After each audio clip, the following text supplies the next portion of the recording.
I opened my eyes inside a story I knew far too well. A world where the villain was destined to fall, and anyone standing too close would be dragged down with him. Unfortunately, I wasn't just close. I was his cousin. Not the heroine. Not the hidden genius who changes the plot. Just a minor side character fated to disappear the moment the villain's downfall begins. In the original story, my future was simple, useful until I wasn't, then erased without mercy. But I remember everything. The betrayals. The turning points. The exact moment when the villain crosses the line he can never return from. If I stay the same, I die with him. If I try to oppose him, I die even faster.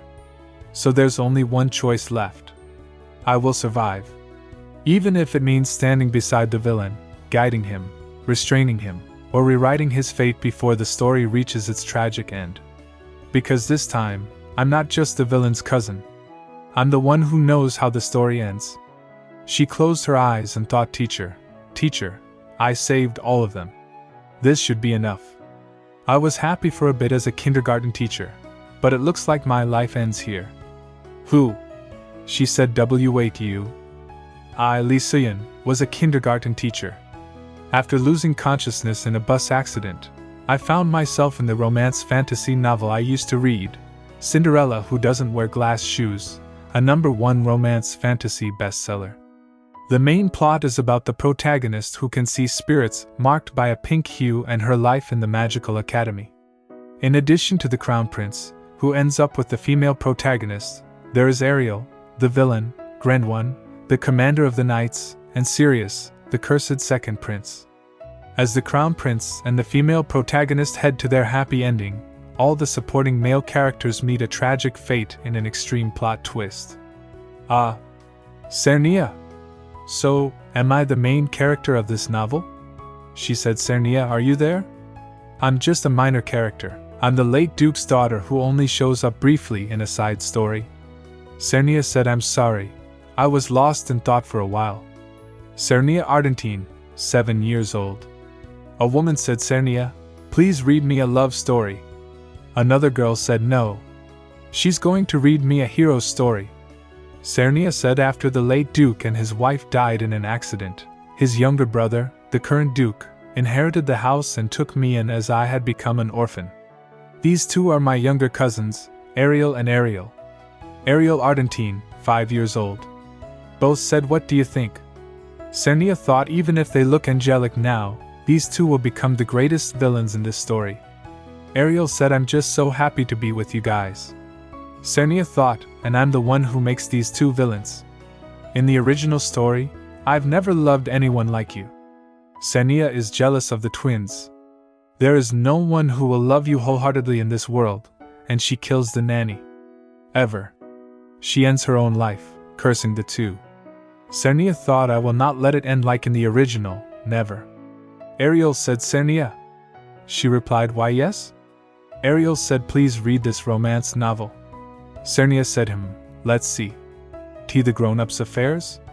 Let's read this book when we're older. Ariel said, oh. Cernia replied, haha, got it, I'll do as Cernia says. Cernia said, why yes, thanks.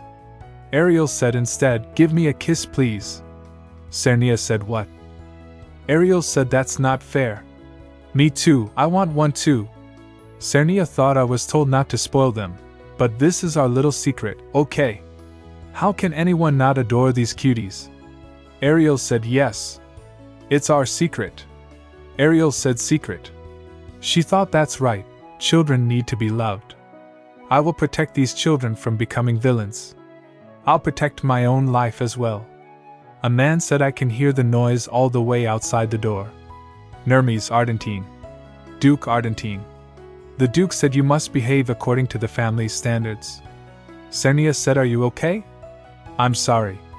You guys got scolded for no reason. Ariel said, does father hate us? Cernia said, no. The Duke doesn't hate you. Ariel said, right. Father doesn't hate us. Cernia said, Ariel. Ariel said, why yes, I'm okay. Cernia said, all right. I'll go and have a talk with your father. Ariel said, why? Cernia said, that's because I love you guys. Even though I love the twins, they also need the love of their parents. I'll do whatever is necessary to stop the twins from becoming villains and save myself." A man said, "Young miss, did you come to see the Duke?"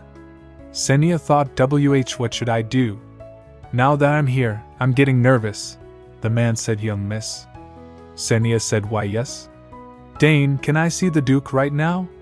There's something I wish to discuss with the Duke." The man said, "I understand." Cernia thought, this is the first time I'll be meeting the Duke since entering this mansion. What should I do if he refuses to meet me? The man said, "Young miss, I'll take you to the office." She thought the scratching sound of the pen is relaxing. With the Argentine's signature hair and eye color, the original story portrays the twins' father as cold as ice. "That's Duke Argentine." The Duke said, "I heard you have something to discuss with me." Cernia said, Yes." She thought, yes. Right now, I'm 7 years old. A little nonsense should be forgiven, right? Surely, they wouldn't kick out a young child. Cernia said, "Duke, Ariel and Ariel are only 5 years old. They're at an age where they really need their parents' love. I understand you're busy, but it would be nice if you could be with the children sometimes," the Duke said. "With the children?" She thought, for example, tea time would be nice. Telling the Duke to show them love right away won't work. It would be better if they just spent more time together. "Why does he look like that?" Cernia said, "Am I really being kicked out?" The Duke said, "Did the twins make you do this? Did they ask to be loved?" Cernia said, "No, this is what I think. The Duke said they are the children who will take over Argentine in the future. I can't pamper them." Cernia said, "Duke, you are correct. The members of the Argentine family need to be strong. However, if you raise the heirs too strictly by focusing only on punishment, they won't grow up properly." She said, "I just want to live too." The Duke said, "You're saying exactly what Roan said." Roan, it's the name of Cernia's deceased mother. Cernia thought, if mother had said the same thing, that means I have to push a little harder. Cernia said, "It's not just about sweet words. Once a month, during tea time, the Duke can check the children's progress, praising or giving them advice. This will be a chance for the twins to grow quickly." The Duke said, "What's the benefit for you if I do that?" Cernia thought, "Benefit?" She said, "The fact that they'll grow up properly?" The Duke said, "Will you be okay?" Cernia said, "About what?" The Duke said, "I understand. I'll let Dane know. In that case, I'll take my leave." Cernia thought, the fact that they'll grow up properly? Cernia said, "You sound just like Roan." "Guys. Ariel. Ariel." The Duke, she said, "It's because of you." Ariel said, "Because you were sobbing." Ariel said, "It's because of you." Cernia said, "Why are you fighting again?" "Why?" Both Ariel and Ariel said Cernia. Ariel hugged her and said, "Cernia, I was wrong." Ariel said, "Please don't go, Cernia." Cernia said, "What are you talking about? I am fine." Ariel cried and said, "Even if I'm not loved by my father, as long as I have you, I'm fine." Cernia said, "Where could I go? I'll always be by your side." "Were you afraid I'd be kicked out by the Duke?" "Don't worry. Everything's fine. Besides, the Duke isn't as heartless as you think." Ariel said, "Father?"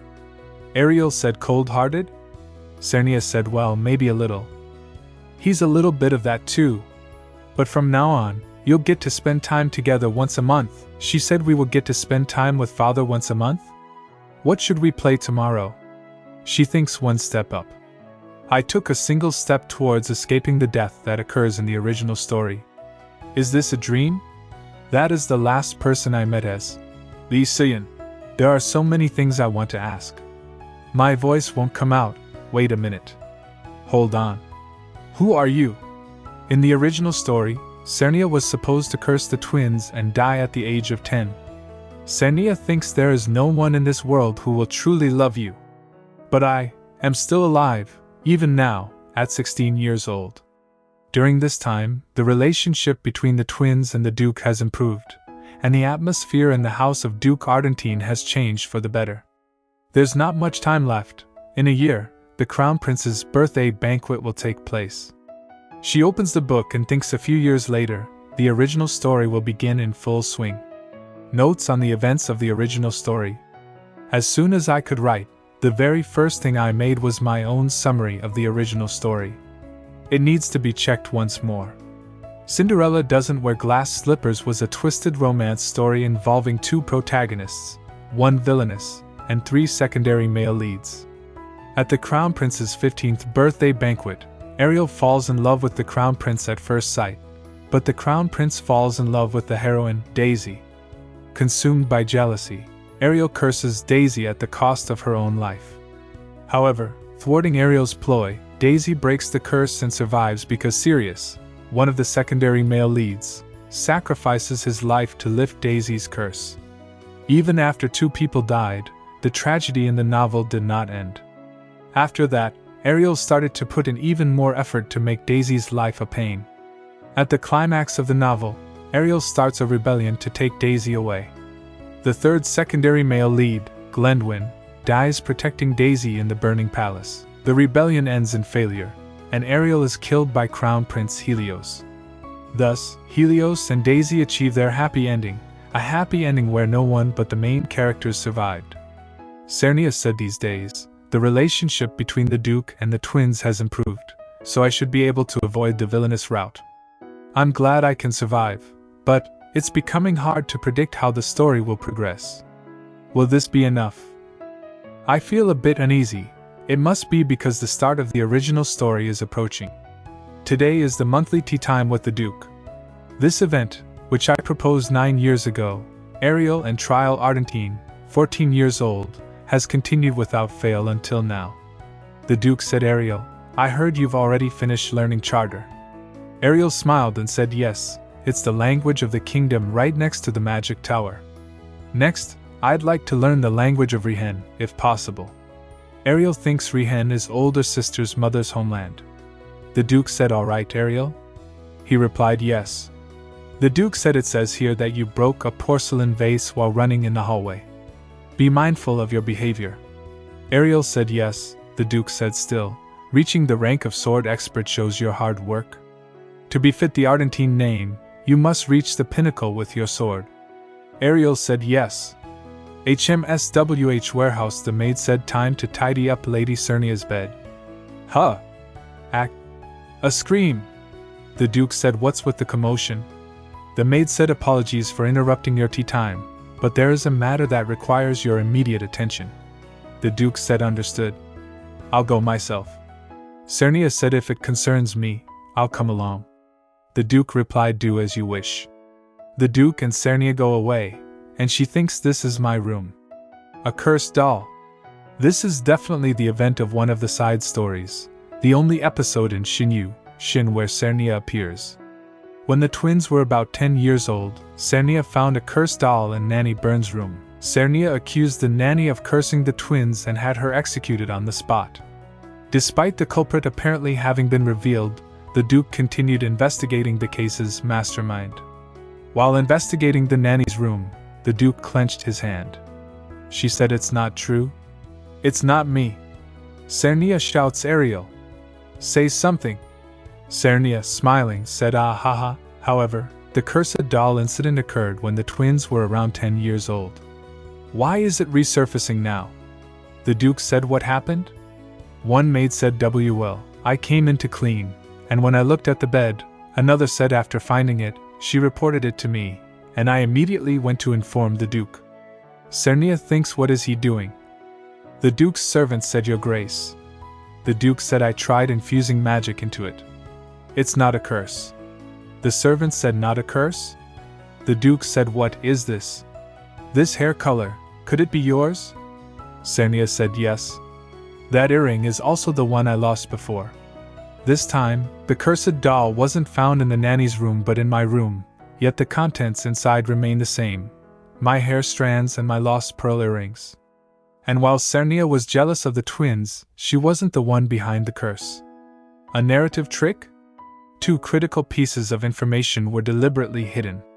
The novel provided intentionally biased information. The author wanted to deceive the readers. Cernia thinks again, what kind of romance fantasy novel uses a narrative trick? Are you kidding me? The Duke said, do you have any guesses? Cernia thinks the culprit is the nanny. I want to say that, but we still lack evidence.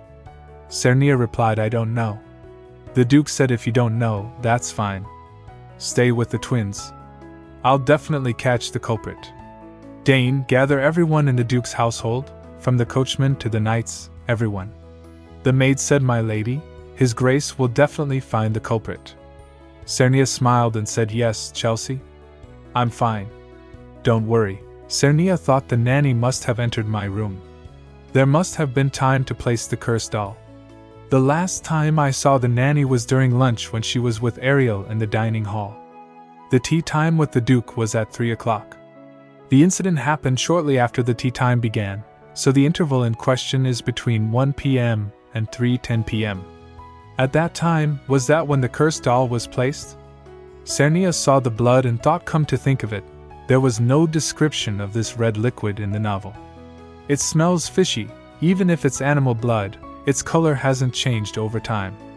Everyone in the Duke's household will be gathered to find the culprit.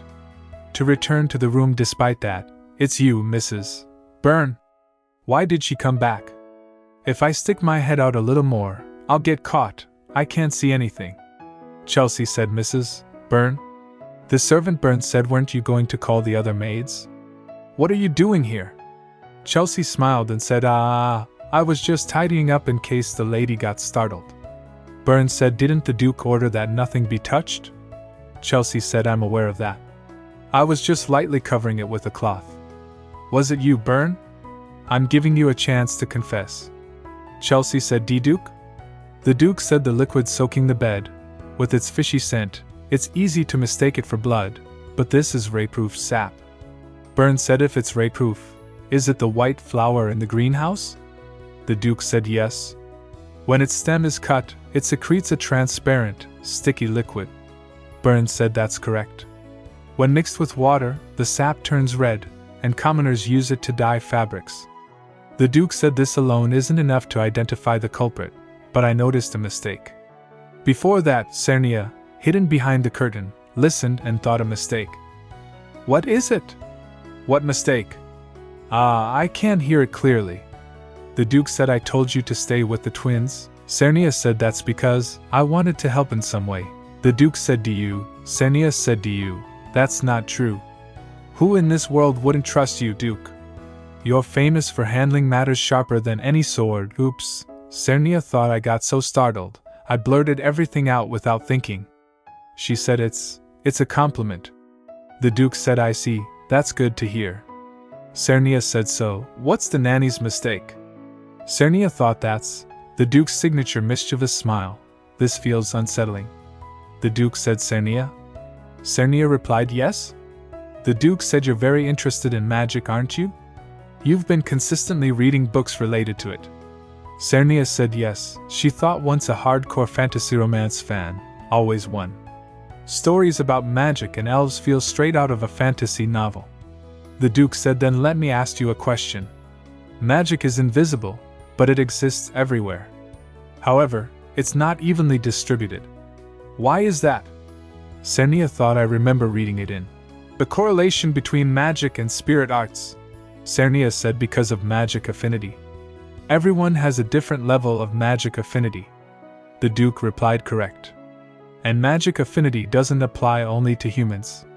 Around this red liquid, there's a concentration of high-level magic. Cernia thought, that's your mistake, Byrne. Chelsea said, I don't know anything about this. I can't even see magic in the first place. The Duke said, exactly. Because you can't see magic, you made the mistake of mixing ray-proof with hargen berries. Byrne said, you added hargen berries? Cernia thought, hargen? The Duke said, hargen berries are poisonous when used alone, causing headaches and fever. You must have added them to recreate the smell of blood and to poison Cernia with it. But when hargen berries are mixed with ray-proof sap, they don't become poison, they become medicine. Chelsea said, medicine? The Duke said, it's a medicine that boosts magic power. In very small amounts, it slightly increases magic power, which is why commoners use it as an energy booster. Cernia thought the Duke knows everything, from curses to toxic and medicinal plants. At this point, I'd believe it if someone said he's a magician instead of a sword master. The Duke said, keep your mouth shut. Dust will get in. Cernia replied, yes, sir. Chelsea said with a smile, I see. But Duke, that doesn't prove I'm the culprit. The Duke said, do you think this is all the evidence I have? You still don't understand why I gathered everyone together. The crime of harming a noble is a grave one. This is your last chance to confess, Burn. Burn, your time to confess is running out. The Duke said, is this your apron and gloves? You hid them hurriedly in the wardrobe because the maid cleaning the room arrived earlier than expected. Chelsea said, I don't know anything about this. That apron was stolen recently. Someone must have planted it to frame me. The Duke said, framing, you say? Is that all you have to say? Cernia thought, there's still more evidence, isn't there? Chelsea cried, why? Why on earth? She collapsed and cried, saying, I followed exactly what the wizard told me, so why didn't it work? The Duke said, curses require a price. Because you didn't offer any price, the curse didn't take effect. Chelsea cried sadly, the wizard told me that the liquid and the doll would serve as the price. The Duke said, you should be grateful to the wizard who taught you incorrectly. If you had paid the price for the curse, you would have ended up in the same state as that doll. The Duke drew his sword and started walking forward. Cernia stepped ahead and stopped him, thinking, is he planning to execute her? Cernia said, Duke. The Duke said, what is it? Cernia said, please allow me to decide the nanny's punishment. The Duke said, cursing a noble is a grave crime, but it was only an attempt, wasn't it? Cernia said, I want to hear her reasons before punishing her. Chelsea said, if only Lady Cernia weren't here, my child could have taken her place. Cernia thought, her child? I knew she married into a viscount's family, but Cernia said, I've never seen her visit her child. Chelsea said, because my child was sick, I couldn't afford to rest to pay for the expensive medicine. The Duchess said she was fine with me taking my child here, but the Duke forbade it, saying I couldn't handle raising 4 children on my own. If Lady Cernia weren't here, I could have raised my child here at the Duke's household. Cernia thought, Mom. Chelsea said, it's not a grand reason, but I can understand her love for her child. So that's why she resented Cernia even more. Cernia, who was far more perceptive than I am, must have noticed the subtle malice the nanny held. Perhaps that's why she searched the room beforehand. She must have found the cursed doll before the curse was activated, and that's how the incident unfolded. Cernia said, Mrs. Byrne, stand up. She just needed someone to blame for everything, just like the original Cernia, who envied the twins. The nanny also resented Cernia. Cernia said, Mrs. Byrne, I hereby dismiss you from your position. Chelsea thought, the twins, Cernia, none of them did anything wrong. Cernia said, I will keep today's events a secret, but you are now banned from working in any noble household. Return to the Viscount's estate and do not appear in social circles again. Instead, for the rest of your life, stay by the side of the child you love. This curse that hurts everyone must come to an end. Chelsea said, My lady, I'm sorry. I'm so sorry, my lady. Byrne said, Our young lady has grown so much. Cernia thought, well, it's not like we were harmed anyway, and we've learned something important, a narrative trick. The original novel couldn't be trusted word for word. The Duke said, this room will be sealed. Cernia said, what? The Duke said, this room at the end of the hallway is too far. I'm planning to move you anyway. Cernia thought, then, please move me to the room next to the twins. The Duke said, if there's any other furniture you want, tell Dane. Cernia said, what I have now is more than enough. The Duke said, even though I've offered you to buy anything. Cernia said, oh, right? Cernia said, was there more evidence proving Mrs. Byrne was the culprit? The Duke said, Byrne used something that was actually a magic-enhancing medicine, not a curse. Because its effects take place just by being applied, I could see the increased magic surrounding Byrne. Cernia said, so you noticed at first glance. She thought, and so, the cursed doll incident came to an end, and the winter at the Duke's estate was passing by. The winter, when the cursed doll incident occurred, has passed, and spring has arrived. Unlike the original Cernia, who passed away at 12, I'm still alive at 17. Cernia Ardentine, 17 years old. Surviving is good, but I'm worried about the upcoming event from the original, the Crown Prince's birthday banquet. At this banquet, Ariel falls in love at first sight with Crown Prince Helios. Cernia said, how can I stop her from falling in love at first sight? I've been consistently bad-mouthing the Crown Prince, though. Ariel said, if you don't like the Crown Prince, I don't like him either. Cernia said, phew, I'm worried. Cernia thinks, no, I believe in you, Ariel. Ariel said, Cernia. Cernia. Ariel said, Cernia, why are you so late? Ariel said, I listened carefully in class so I can come and spend time with you. Ariel said, praise me. Ariel Argentine, 15 years old. Cernia thinks they're 15, but they still want praise? Ariel said, Cernia, don't get married and stay with me forever instead. Ariel said, no. Cernia will live with me. You go away. Cernia said, we can live together, the three of us, just like we do now. Ariel said, I don't want to live with Ariel forever though. But if Cernia says so, I'll tolerate him. Ariel said, I don't like you either. If Cernia wasn't here, I wouldn't want to be with someone like you for a second. Ariel said, I dislike you even more. Cernia said, that's enough. Do you know how precious family is? You should treasure each other's existence. You two are especially irreplaceable siblings. Ariel said, Cernia, you're my family too. You're the most precious to me. Ariel said, and we've connected by blood, Cernia. Cernia thinks that's not exactly what I meant. I guess they've been worried since I lost my parents and was left alone. Cernia said, I know, I've been worried too.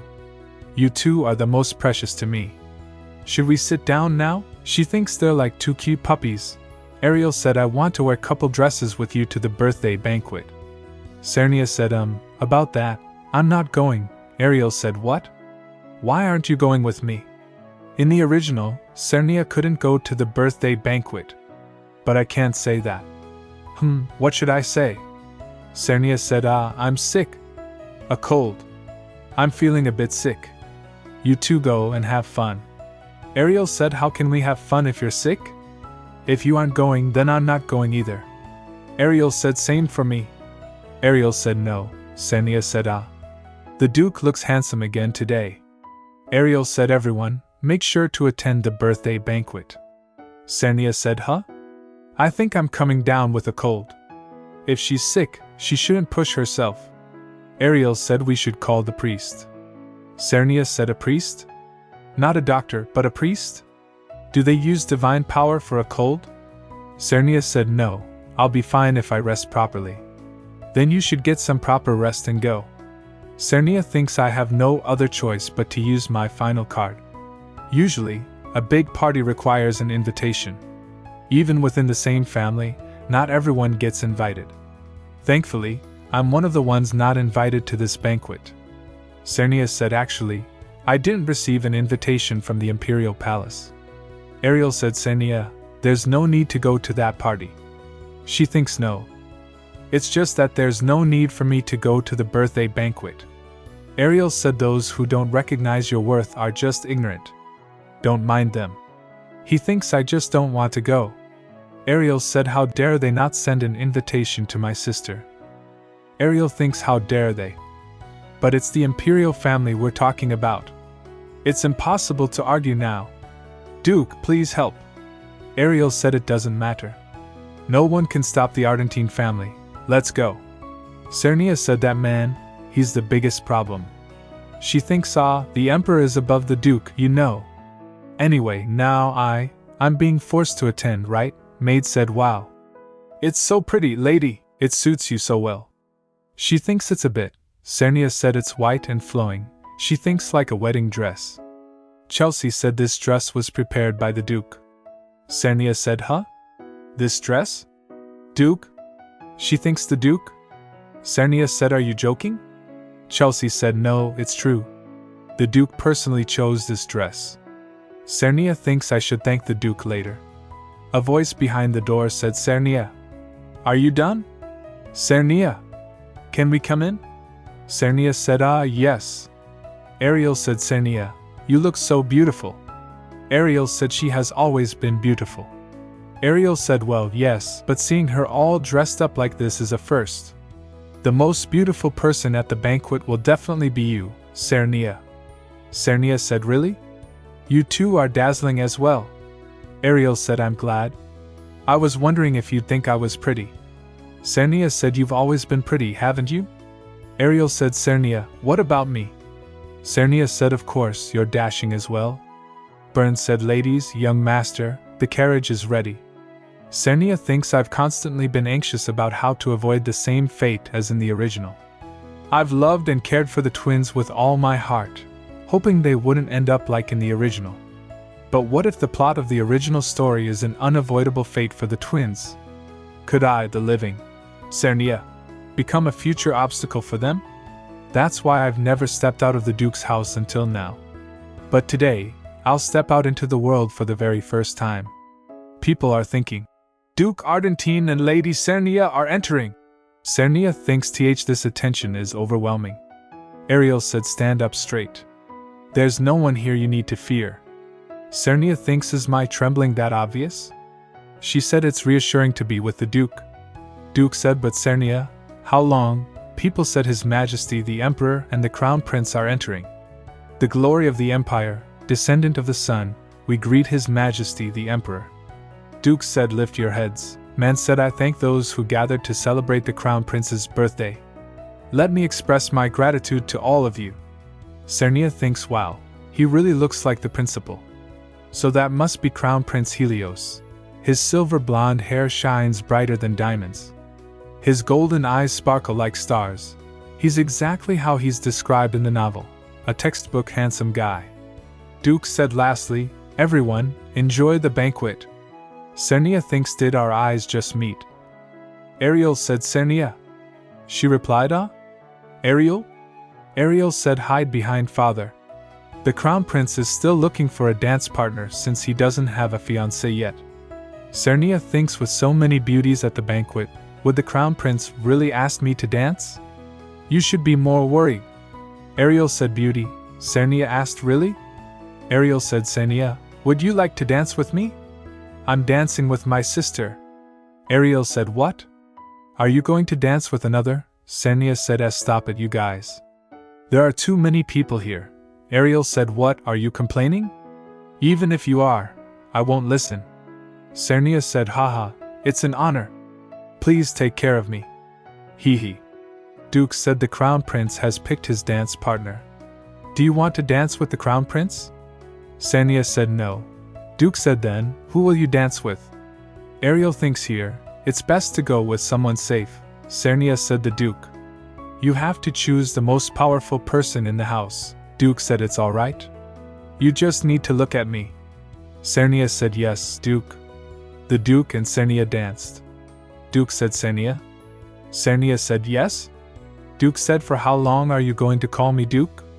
Cernia thinks this is the first time the Duke is showing his feelings like this. Cernia said, then, Duke asked uncle.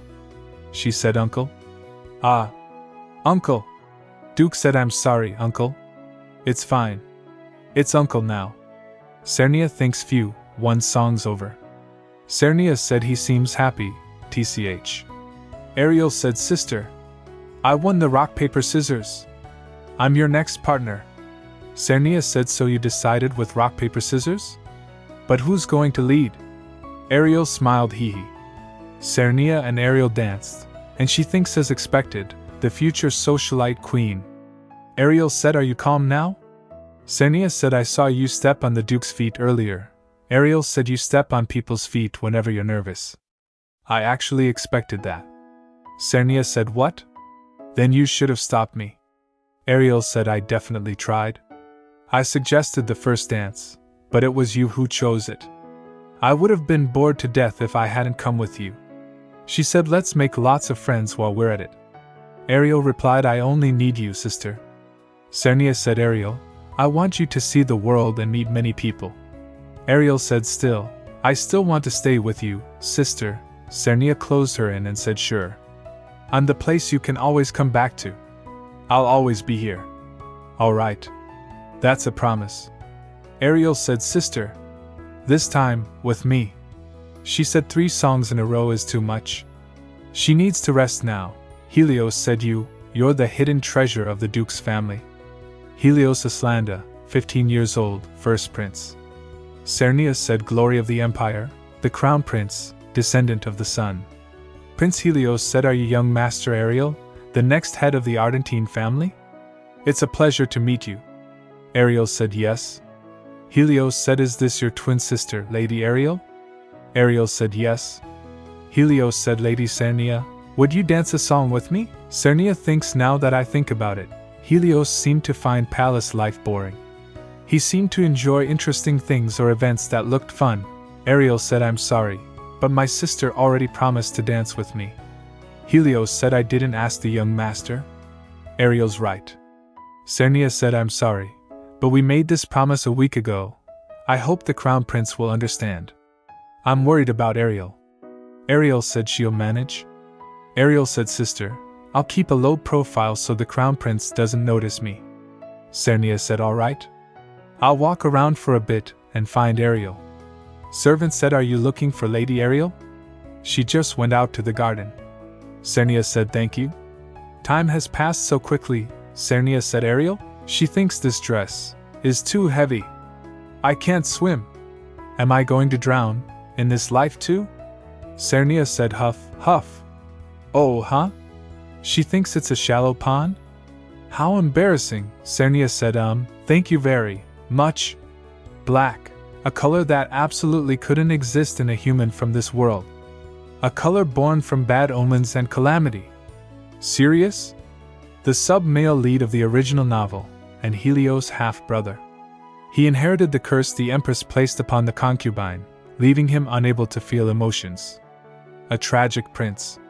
Cernia shouts, excuse me. If you're going to save someone, do it all the way. Sirius said, saved you? It wasn't even deep enough to drown in. Cernia said, the dress was heavy. If you hadn't pulled me out, I would have died. Sirius said, why did I save you? Cernia said, I know. Achoo. So, could you help me? Sirius pulled her up by the hand. Cernia said, thank you. Sirius said, you owe me now, unless you were planning on pretending that nothing happened. Cernia thinks, not a favor, but a debt? Seriously? Cernia said, you saved my life, it's only right I repay you. Sirius said, then, repay me with something I want. Cernia thinks, what could that be? Then, what do you want? Sirius said, this way. Ariel, and Ariel said, sister. Sister. Duke said, are you okay? I heard you fell into the pond. Cernia said, yes, sir, she thinks so, we haven't introduced ourselves yet. Right. Cernia said, this gentleman saved me. Sirius said, glory of the empire, descendant of the sun, Prince Sirius, I greet you. Duke said, thank you for helping Cernia. I'll make an official visit to the palace to properly thank you later. Forgive me, but we must leave now since my niece might catch a cold. Cernia said, uncle, I can walk on my own. Ariel said, are you alright, sister? Ariel said, are you really okay? Ariel said, I was so shocked. Lady Canarian suddenly ran over, saying you fell into the pond. Cernia thinks, Lady Canarian? Then the one who spoke to me back there was Lady Canarian? Aside from that, she said, what's wrong? Cernia said, it's nothing. Cernia thinks, I want to ask, were you worried I might have been hurt? Is what I want to say. I just meant to watch. It was shallow enough for her to stand up on her own. But somehow, my thoughts didn't align with my actions, and my hand had already reached out to her. Did I just save someone? Sirius thinks, why did I save you? The curse hasn't been lifted, so why? Her silver-gray eyes shimmered under the moonlight. Cernia said, could you help me? Sirius thinks, her soft voice, free of fear or hesitation. I don't know why, but those silver-gray eyes, Sirius said this way. She thinks I wanted them to look at me. Ariel, and Ariel said, sister. Sister. She thinks again I wanted them to look only at me. After the birthday banquet ended peacefully, the Duke's family began returning to their normal lives, except for the visit of an unexpected guest. Canarian J. Fine, 15 years old, daughter of the J. Fine Count family. According to the notes, she thinks, in other words, Ariel's right hand and villainous. Cernia said, Lady Canarian, what brings you to Argentine? Cernia thinks, seriously, What could this villainous supporting character want with me? Canarine said I came to apologize for what happened at the birthday banquet. She thinks that yellow dress. So, it was you, Canarine, who pushed me into the pond. Cernia thinks but still, I didn't expect her to come and apologize directly like this. Canarine said I'm sorry, Lady Cernia. That's because I was jealous of you. Cernia said jealous? But I'm not even the direct line of the Duke's family. There's nothing about me that you should envy. Canarine said it's family's love you've got. Something I never had in my entire life. I am really jealous of you, Cernia. Ariel said Cernia, who can laugh even after stepping on the Duke's foot, she thinks first wave of embarrassment. Canarine said that's why. It was just meant to be a surprise in the shallow pond. Huh? Oh my. Cernia is, someone please help. I thought you could stand up right away. She thinks stepped on Duke's foot plus can't stand up in a shallow pond. Second wave of embarrassment. Canarine cried I'm so sorry. The narrator said even before being reincarnated into the world of the novel, there were many children who did cruel things just for fun. Cernia thinks Canarine may not have done the right thing, but at least she has the decency to apologize in person. Cernia said Canarine, it's okay. Canarine said that day, I also got scolded by my father. I'm a mere tool, a tool meant to help my family achieve success. And yet, they see the money spent on me as a waste. That's why, to be genuinely loved by your family, and can laugh even when you make mistakes. I really envied you, Cernia. The narrator said perhaps the jealousy that Canarine felt in the original story was because she wanted to prove her worth to her family. She was just a young child, desperately struggling to survive and be loved.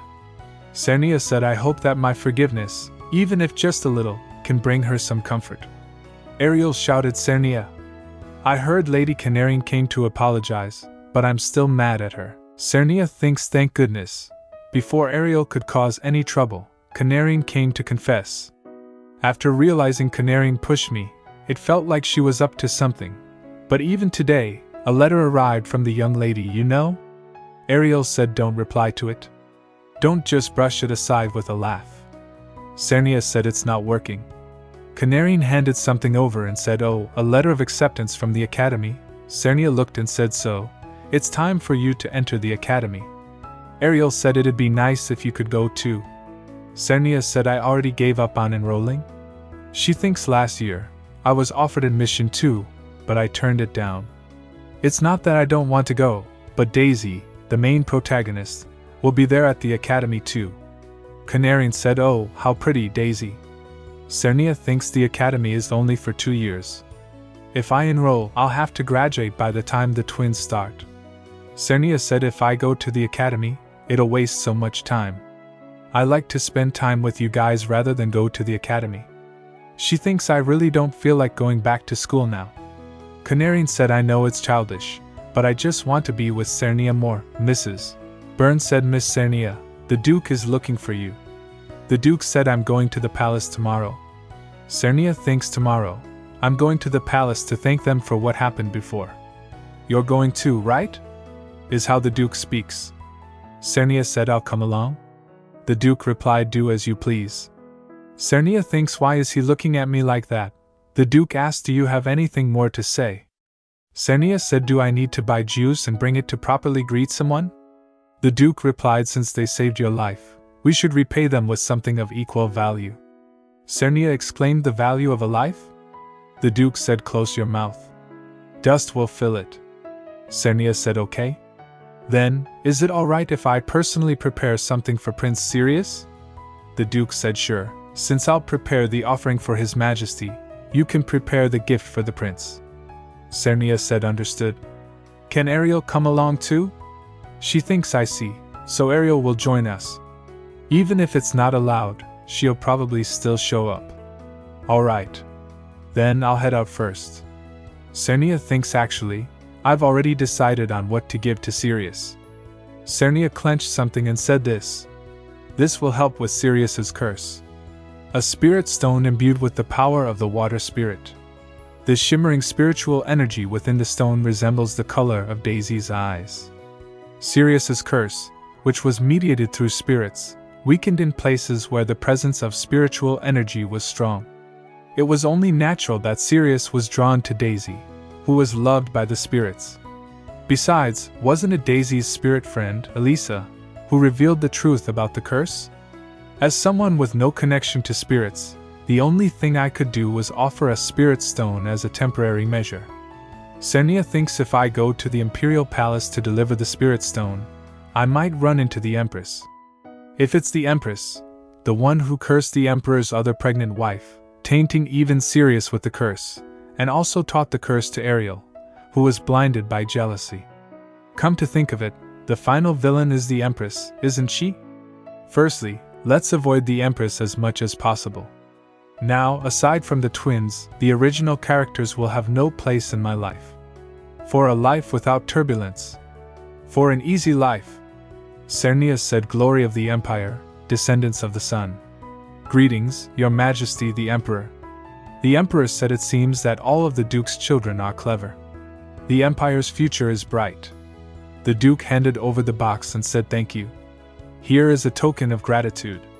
The Emperor opened the box and said, Oh, necklaces, then clenched his hand and said, Is this Triska's tears?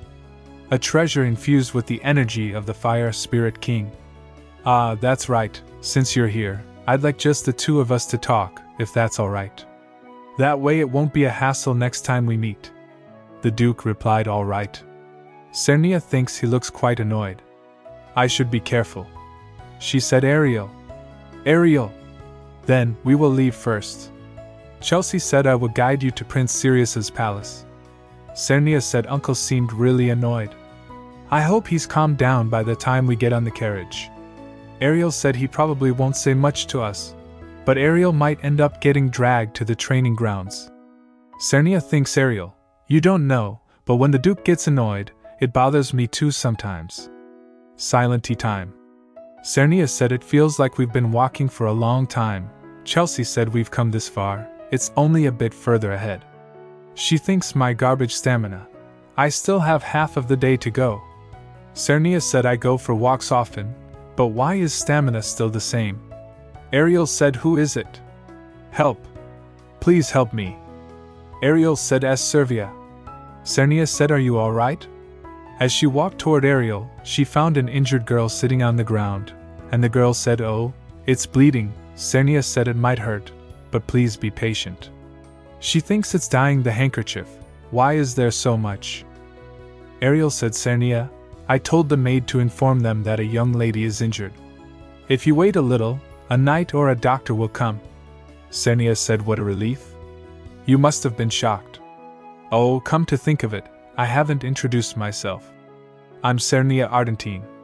The girl thinks I heard today that the Duke of Ardentine will have an audience with His Majesty the Emperor. I'm not sure why these people are here, but they're so kind. The girl said thank you for your help, Lady Cernia. Cernia said then, what is your name? The girl replied I'm Bella. I'm Bella Kylan. My name is Bella Kaylin. Cernia said yes, Lady Bella. Ariel said sister, at least put a handkerchief down before you sit. Cernia said but I don't have a handkerchief. Ariel said use mine. Cernia thinks again, are they fighting again? Cernia said fine. I'll use both. Lady Bella. Bella said yes. Me? Cernia said I'll wrap one of the handkerchiefs around the injured area. With the remaining handkerchief, I'll wrap the energy stone I brought today. Just for a moment. If you place it over your eyes, Cernia said there, does it feel cool? Your eyes have been red since earlier. Bella said that's refreshing. She thinks His Highness the Crown Prince once found me like this too, when I had fallen down. Helios said Bella. There you are. Are you alright? She thinks the Crown Prince was like the prince from my fairy tale. Since I had held on to this love for so long, I recognized it immediately, that Helios had taken an interest in Ardentine. At the birthday banquet, the two of them looked so perfect together that I could understand why His Highness was interested. I told myself not to be greedy and promised to be satisfied just by being by Helios's side. Even as I tried to soothe my heart, I couldn't help but feel uneasy about His Highness taking an interest in the Ardentine ducal house. It's strange.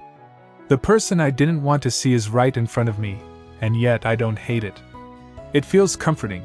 Cernia said, come to think of it, Ariel and Ariel, aren't you going to introduce yourselves? Ariel said, we already greeted each other at the Crown Prince's birthday banquet. Ariel said, you weren't there, were you, sister? Cernia thinks that's because I was drowning at the time. Cernia smiled, ha ha ha. Bella said, I was truly impressed by Lady Ariel's dancing. You and Helios looked good together, Cernia said. Ariel, you danced with the Crown Prince? Ariel said, yes, His Majesty the Emperor instructed it, so we danced together. Cernia thinks in the original novel's side story, it never mentioned that they danced together. The cursed doll incident happened, and I ended up attending the Crown Prince's birthday banquet. Do events from the original story always have to repeat themselves? Helios thinks Belle.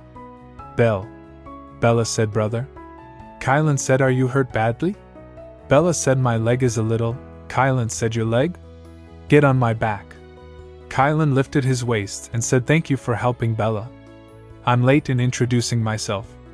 I am Grand One Kylan, Marquis Kylan's household, 15 years old. Kylan said I should also express my gratitude. Helios Aslanda, Crown Prince, 15 years old. Bella is like my own little sister. Glory of the Empire, descendant of the sun. Cernia said, it is an honor to meet you, Crown Prince Helios. Helios said, we meet again, Lady Cernia. Ariel said, stop staring at her. You'll wear out my sister's face. Cernia replied, Cernia thinks no, Ariel. My face is thicker than iron. Helios said, you think just because the Crown Prince, look at her, her face will wear out. Ariel said, yes. It will. I won't allow it. Helios said, and why should I need your permission? Cernia said, Ariel. Stop, Ariel. Ariel said, understood, sister. And sister says she doesn't want to see Prince Helios's face. Cernia said, that's not it. That's not what I meant. Cernia said, really? Even you, Ariel? Bella said, my apologies. Lady Cernia is just too adorable. I couldn't help but laugh. Helios smiled and said, indeed, Lady Cernia is quite cute. Cernia said, with everyone complimenting me like this, I don't know where to put myself. In any case, I must be on my way to meet Prince Sirius, so I will take my leave. Cernia thinks this is bad. Being surrounded by these twins and having Helios teasing me is the worst. I should retreat. Helios said, what a shame. I look forward to seeing you again. She replied, no, thanks. Ariel thinks, is this really the Imperial Prince's palace? It looks so neglected from the outside. She said, but the inside is neat though. You must have had a hard time coming all this way. I'm Sirius Aslanda. Sirius Aslanda, 15th Prince of the Empire. Cernia thinks, emotionless smile and mechanical gestures. This is exactly how Sirius was in the original story I know.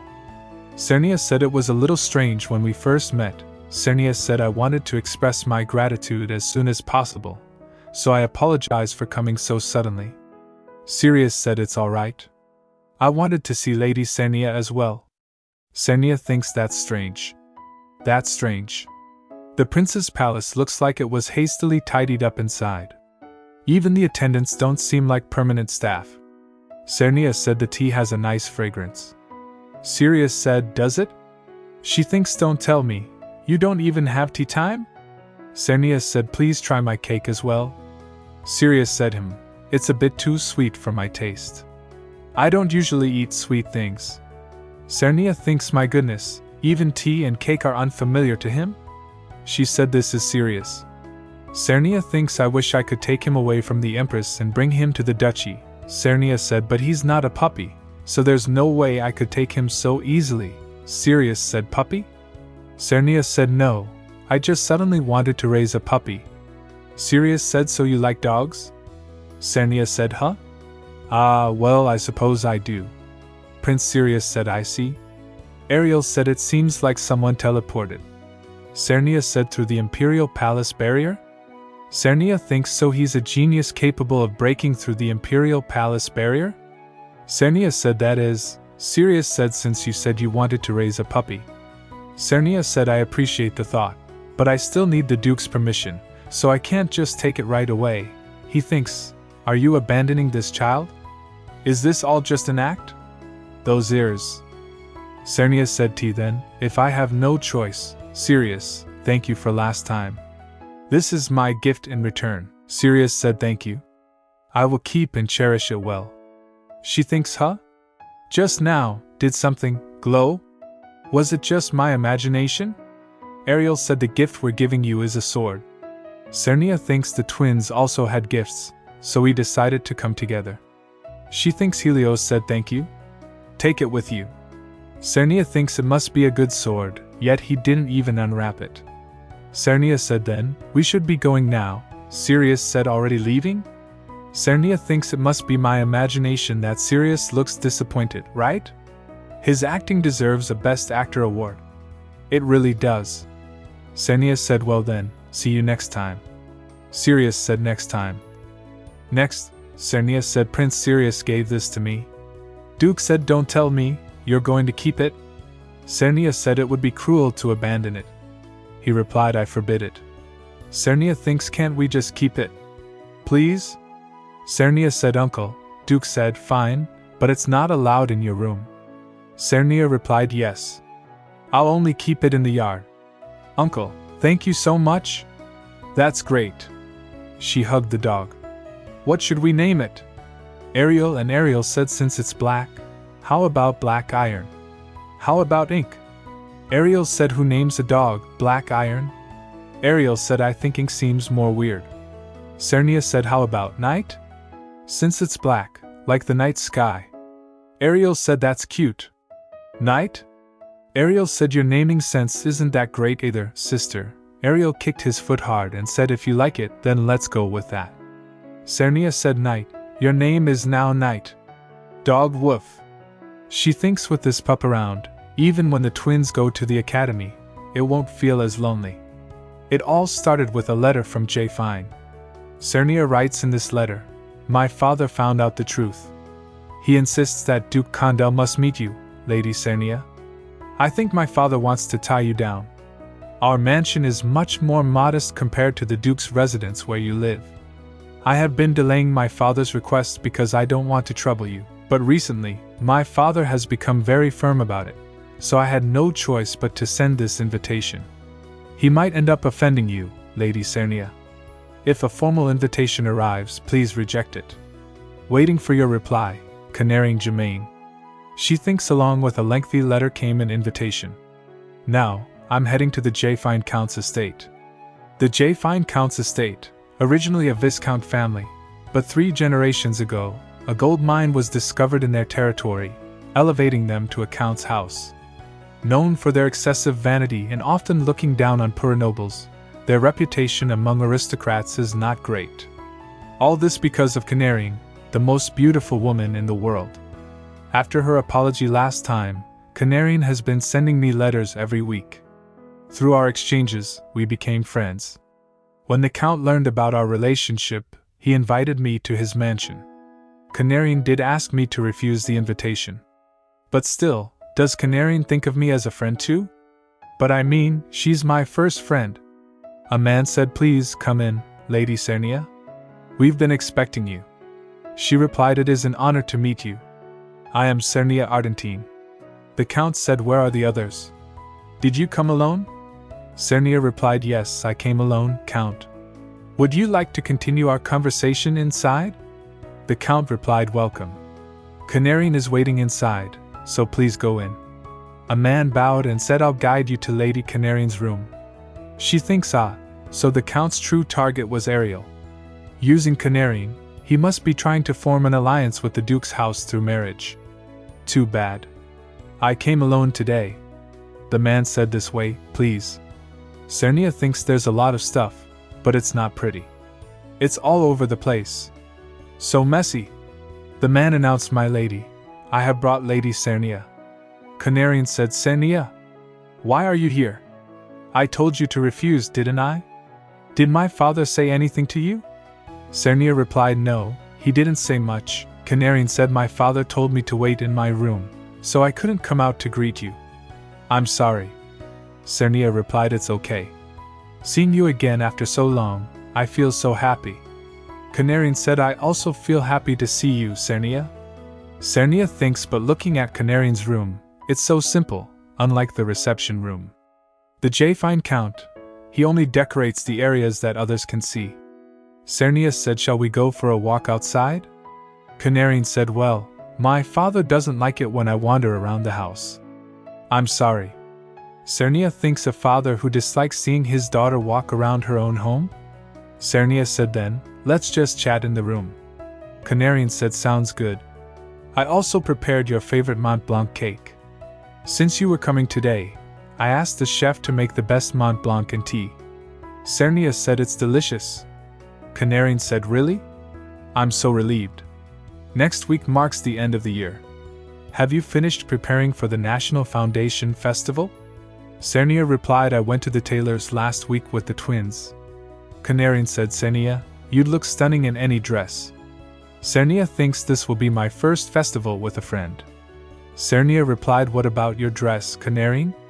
Canarian said, I have no idea what I'll be wearing. My father always picks the most expensive dress from his tailor. Cernia thinks a men's tailor for a nobleman choosing his daughter's dress without even checking the design, just picking the most expensive one? He doesn't want to spend time on it but still wants to. Canarian said, is something bothering you? Cernia replied, and she thinks it's you I'm worried about. But I can't say that. Cernia said, the twins will be entering the academy soon. I'm worried about how they'll do.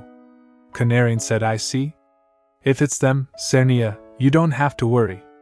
I'm sure they'll do just fine. It might sound sudden, but I'm glad I went to the Duke's house to apologize.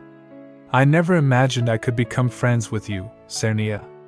And Cernia? Cernia replied, yes? What is it? Could you call me by my nickname?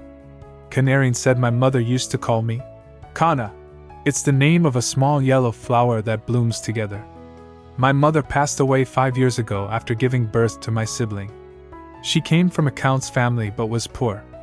My father always said I should have married someone of higher status. He repeated that to me over and over. After my mother passed, no one has ever called me by my nickname again. Close friends call each other by their nicknames, don't they? And you're my first friend, Cernia. If you don't mind, can you call me Kana? Cernia replied, of course. You're my first friend too, Canarian. No, I mean Kana. From now on, I'll call you that. So, please smile, Kana. Canarian said, thank you, Cernia. If you don't mind, may I give you a nickname? Cernia said, a nickname for me? Canarian said, yes. I've been thinking about one for a while. How about Nia? My mother used to read to me. It's the name of a fairy from an old story. Cernia thinks mischievous fairy, but one that loves and protects people. Canarian said, when I see you, Nia, I can't help but think of that fairy from the story. Cernia said, a fairy?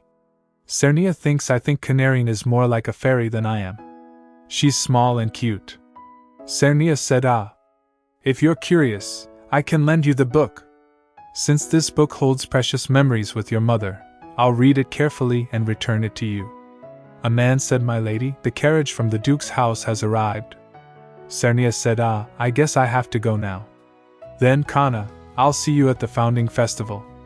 Canarian said, travel safely, Nia. And write to me. Cernia thinks a nickname, Nia, someday, Canarian too will have someone who calls her by a warm nickname. Until then, I want to be Canarian's reliable friend. When I get home, I should come up with nicknames for the twins too. After visiting the J-Fine household, peaceful days followed. An uneventful daily life. Time flowed gently. Sirius, said Cernia. Cernia thinks a deep, pleasant voice. It's too vivid to be a dream, a man's voice. Besides Ariel and the Duke, the only men in this house are the servants. But at this hour, no one should be upstairs. Someone broke through the Duke's magical barrier? An assassin? Again a voice, Cernia. Sirius said, I'm over here. Cernia woke up and saw the window. Sirius said, it's been a while, Cernia. Cernia thinks, why is Sirius here? Cernia said, why is Sirius here? Sirius said, well, I was anxious, since, next time, never came. Cernia thinks next time? Sirius said more importantly, it's cold. Here, take this. Cernia said thank you. Wait, no. How did you even get into the Duke's estate? Dog voice woof. Cernia said bam, you're supposed to be in the yard. How did you get to the second floor? Sirius said you named him Bam? Cernia thinks Sirius laughed. Is he pretending to be relaxed to lower my guard? Sirius said there's no need to be wary. That little one and I are connected by magic. That's how I was able to bypass the Duke's barrier. Ariel thinks I knew it. That's why the Duke. Sirius said, but you're forbidden from entering my room. Cernia said, if you're magically linked to Bam, do you also share senses with him? Like if I pet him, does he feel it? Sirius said, I haven't tried that, but it's possible. Do you want to test it? Cernia said no. Sirius said, just knowing you guys are connected is already overwhelming. Sure. I was just joking. If Cernia doesn't like it, I won't do it. Cernia thinks when Sirius jokes, it always sounds serious. Cernia said the wind is getting colder. Let's go inside for now. Sirius said, are you sure I can enter? Cernia said, talking like this doesn't seem like it'll end anytime soon. Let's sit and talk, shall we? Cernia said, I don't think our conversation is going to end soon. Shall we sit down and talk? Then, was that whisper I heard earlier also from you, Prince Sirius? Sirius said, that's right. It's a sound transmission spell. No one besides you can hear it. Cernia said, as I thought. Then, what did you mean by next? Didn't you make a promise last time? Let's meet next time. Cernia said, you're right. It's already been half a year. I didn't expect you to be waiting for me. Sirius said, then, was that a lie? Cernia replied, no. It was just a greeting. Besides, we met today, anyway.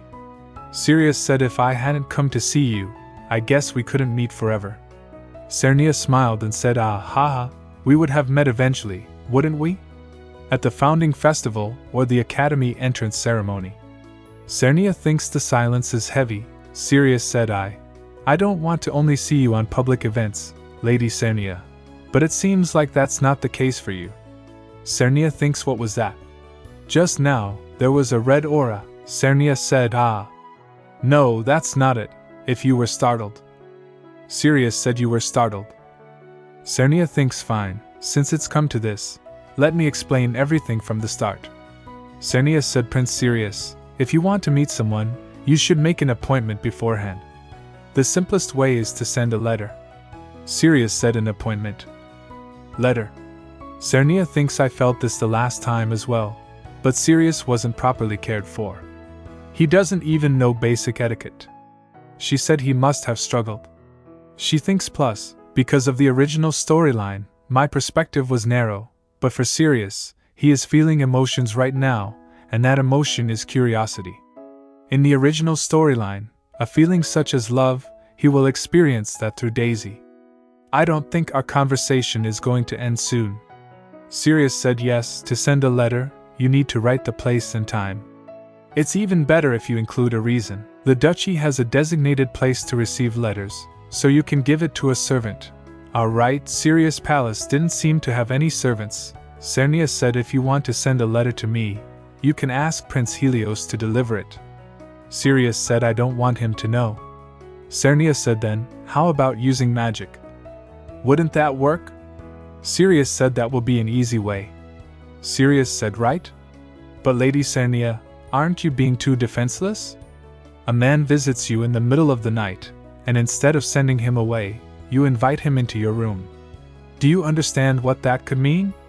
Sirius said, your purple hair and silver gray eyes. Every part of you tempts me. I told you, didn't I? You're far too defenseless. Inviting a man into your room at night dressed in nothing but thin sleepwear, this is dangerous. Even if I try to resist, I waver. Cernia said, absolutely not. She shouts way on. Sirius said, I'm sorry. I was swayed by your scent and lost control for a moment. Cernia said, no matter what, you're the prince. There are things you must keep in mind. Sirius said, apologize. Such actions require the other person's consent. Besides, you haven't even had your coming-of-age ceremony yet. Sirius said you're right. Cernia thinks, is he being sincere, or is he acting? Sirius said, from now on, I will never touch Lady Cernia without permission. I promise. Until I become an adult, and only with your consent. Cernia said you must keep that promise. Even if you're an adult, it is not okay if the other person is still a minor. Doing it one-sidedly is a crime. Cernia thinks later, I need to teach him the difference between ask and command. Sirius said then, I'll take my leave. Cernia said, are you leaving? Sirius said, Lady Cernia, may I kiss the back of your hand? Cernia said, okay. The kiss lasted too long. It reminded me of how Sirius almost kissed me earlier. Sirius said, next time I come to see you, I'll send a letter first. Cernia said, okay, I'll be waiting. She thinks then, I'll see you at the founding festival. Chin? His hair and eyes, Sirius said just now, the color changed, didn't it? Ariel said, sister, I'm here. Cernia replied, act. She thinks right. The clothes Sirius left behind. If she finds out we met at night, it'll be a disaster. Cernia said, well, what brings you here? Ariel said, as expected, I also want to follow you. Cernia thinks no wonder they're father and daughter. A style of speaking that cuts straight to the important part. Ariel's style of speaking is gradually resembling uncle's. Cernia said, in 2 days, instead of going with uncle to the pre-welcome event, Ariel and I will be going together. You want to attend Kylan's tea party, right? Why? Ariel said, I don't trust Ariel enough to leave you with him. Cernia said, Ariel, you said you wanted to go to the welcome party. I'd be glad if you don't give up on what you want just because of me. Ariel said, Lady Ariel, the Duke is waiting for you. Cernia said, enjoy the welcome party. Ariel said, you too enjoy the event. Cernia said, okay, please tell me all about the party later at dinner. I look forward to hearing that. Chelsea said, Miss Cernia will help you get ready. Cernia thinks she wants to follow me instead of going to the party. She really wants to go. Aren't the kids being too dependent on me? If the twins go to academy, they'll be separated from me. I need to protect them for a little longer. I didn't expect to meet Bella again here. Bella said, Lady Cernia, I've been waiting for you.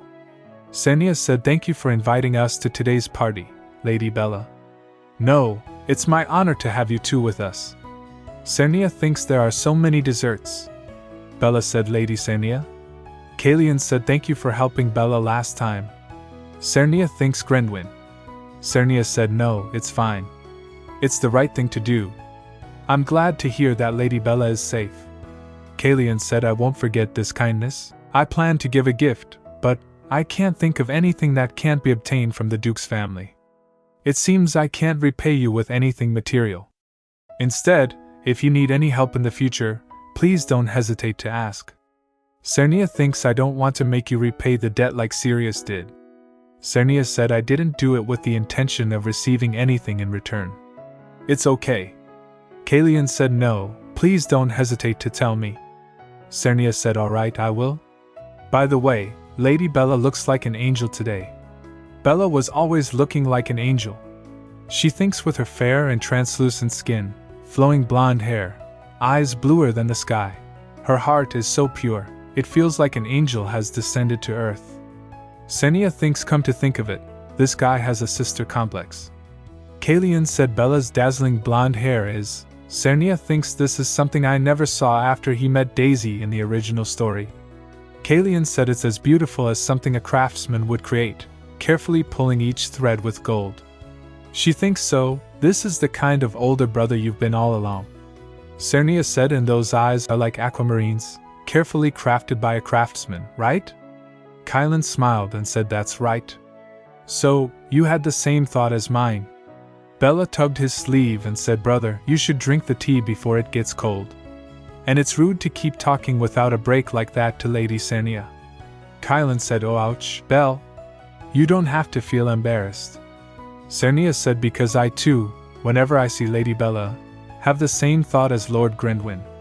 Kylan said, as expected, Lady Cernia has a keen eye for these things. Cernia said, Ariel, are you really alone eating like that? How petty. You should greet Lord Grendwin. Ariel said long time no see. Kylan said long time no see. She thinks that's it? Bella said every time I went to the palace with my brother, I would pass the Duke's household and think of you, Lady Cernia. Can I call you sister? Cernia said of course. Helios said then, I want to call you sister as well. You can call me, Rent, as well sister. Cernia thinks it's a bit creepy that a big guy is calling me sister. Ariel said the one who can call her sister is only me. Kylan said since we're the same age, I'll speak more casually. I look forward to meeting you at the founding festival, sister. Ariel said I said stop calling her sister. Cernia said you two got along well, huh? Cernia thinks perhaps these two might end up being close friends. Bella's first friend, Cernia. Grendwin's friend, Ariel. Without Daisy appearing, a lot of things are starting to change from the original story. You made a new sibling while I was gone. Cernia spent the whole evening suffering from the twins' jealousy. If this goes on, I might end up growing fond of the Kylan siblings. Cernia thinks the Islanda Empire, which has lasted for 1,000 years, marks the new year from the founding day. That's why today is both January 1st and the day of the founding festival. A man said, Miss, take a look here before you leave. Cernia thinks you can feel the excitement in the air. Try the rare fruit that came from the east. With the week-long founding festival coming up. Actually, I have something more important to do than attend the festival, so I secretly left before the Imperial event. The founding festival is the perfect opportunity to return Sirius clothes. But if I take them out like this, I'm afraid that Uncle might get suspicious. Cernia said, what's that? So, the plan I came up with is, I'm going to buy a little accessory as a gift for canarying. I will wrap it in a big gift box along with some snacks. I will wrap Sirius clothes as well and take them to the founding festival party. By the way, I wonder if orange would look good on canarying. A dog barked, woof woof. Woof. Cernia said, why are you barking like that? Helios said, Lady Cernia? Cernia said, see Crown Prince?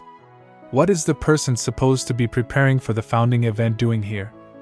Helios said, looking after the people is part of the imperial family's responsibilities. But I went through all the trouble of disguising myself as a commoner with magic, so calling me that is a bit problematic. Just call me Leo. Cernia said, I see. I'm busy, so I'll leave first. Helios said, can I come with you? Cernia said, I'm guessing you won't be interested in shopping for women's accessories. Well then, enjoy looking around. By now, there's no way he can keep up, right? Helios said, pfft. The dog barked, woof woof woof. Helios said, for some reason, since you were trying to run away, I felt like I wanted to catch you. I'm sorry if I made things hard for you. Cernia thinks things that he likes are interesting things and amazing things, and the one who dislikes him, I wonder if it's because he grew up in the palace, surrounded by people who flatter him. He showed interest in the person who doesn't like him, and now I think I may have dealt with it poorly. Since I'm just an extra who only appears in the side stories, I never imagined I'd have anything to do with the Crown Prince. Helios said, are you ignoring me now? Cernia said, as it, I don't understand why Sir Leo is here, so I'm thinking about that briefly. Helios said, using, Sir, makes it clear I'm not a commoner. Lady Cernia really has no sense of adaptability. Cernia thinks, calm down. Getting mad won't do anything, it'll just entertain him. Helios said then, who's the gift for? Cernia said, a friend. The twins are sticking to you day and night, but you have made friends? Eli said, yes. Helios said, I apologize if I made you feel sour. Cernia said, thank you? Helios said, you don't really look thankful. Cernia said, I'm telling the truth. If you didn't catch me, both Bam and I would have gotten hurt. Helios said, thank you very much. So, Lady Cernia is really honest. That's why it's more interesting. There's a stall over here. Helios said, what do you think of this? For something sold by a street vendor, it has really nice gems embedded in it. Cernia said, unfortunately, this isn't the color I'm looking for. I'm looking for red or orange. But if it's your friend, she's probably a noble young lady.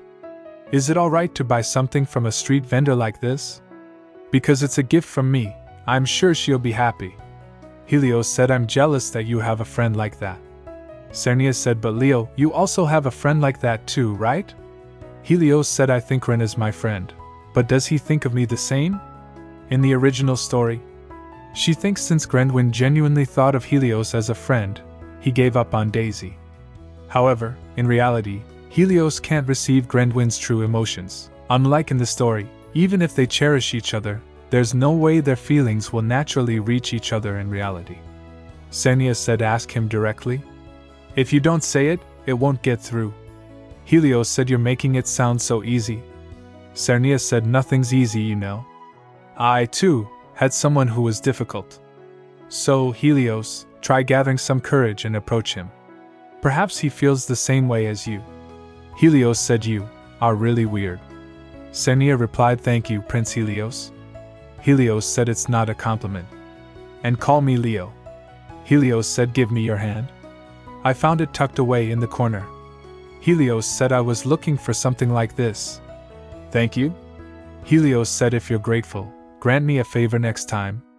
Cernia said, since I saved you, you owe me now. Cernia thinks this situation is the same as Sirius. She said, as expected, is it because of their siblings? Cernia said, a favor? She thinks that smile. Why do I feel uneasy? Chelsea said, my lady, there's barely enough time to prepare for the founding ceremony, yet you went out alone again. If the Duke finds out, it'll be a disaster. Cernia said, sorry, Chelsea. Thank you. I'll get ready to head out right away. Chelsea said, what color of jewelry would you like? I'll bring the dress. Cernia said, the dress Ariel ordered, isn't it too extravagant? Chelsea said, not at all. It suits you perfectly, my lady. Ariel said, really? Thank you. Chelsea said, today, Our Lady will shine the brightest. Have a great time. Okay, I'll be back. Cernia said, this is a gift I prepared for Lady Canary. A duke said, have you gotten close enough to give her a gift? Cernia said, huh? Yes, of course. Kana is my first friend, after all. Cernia thinks he has no idea there's serious clothing inside, does he? Did he notice? I have no idea what he's thinking, Arilil said, sister.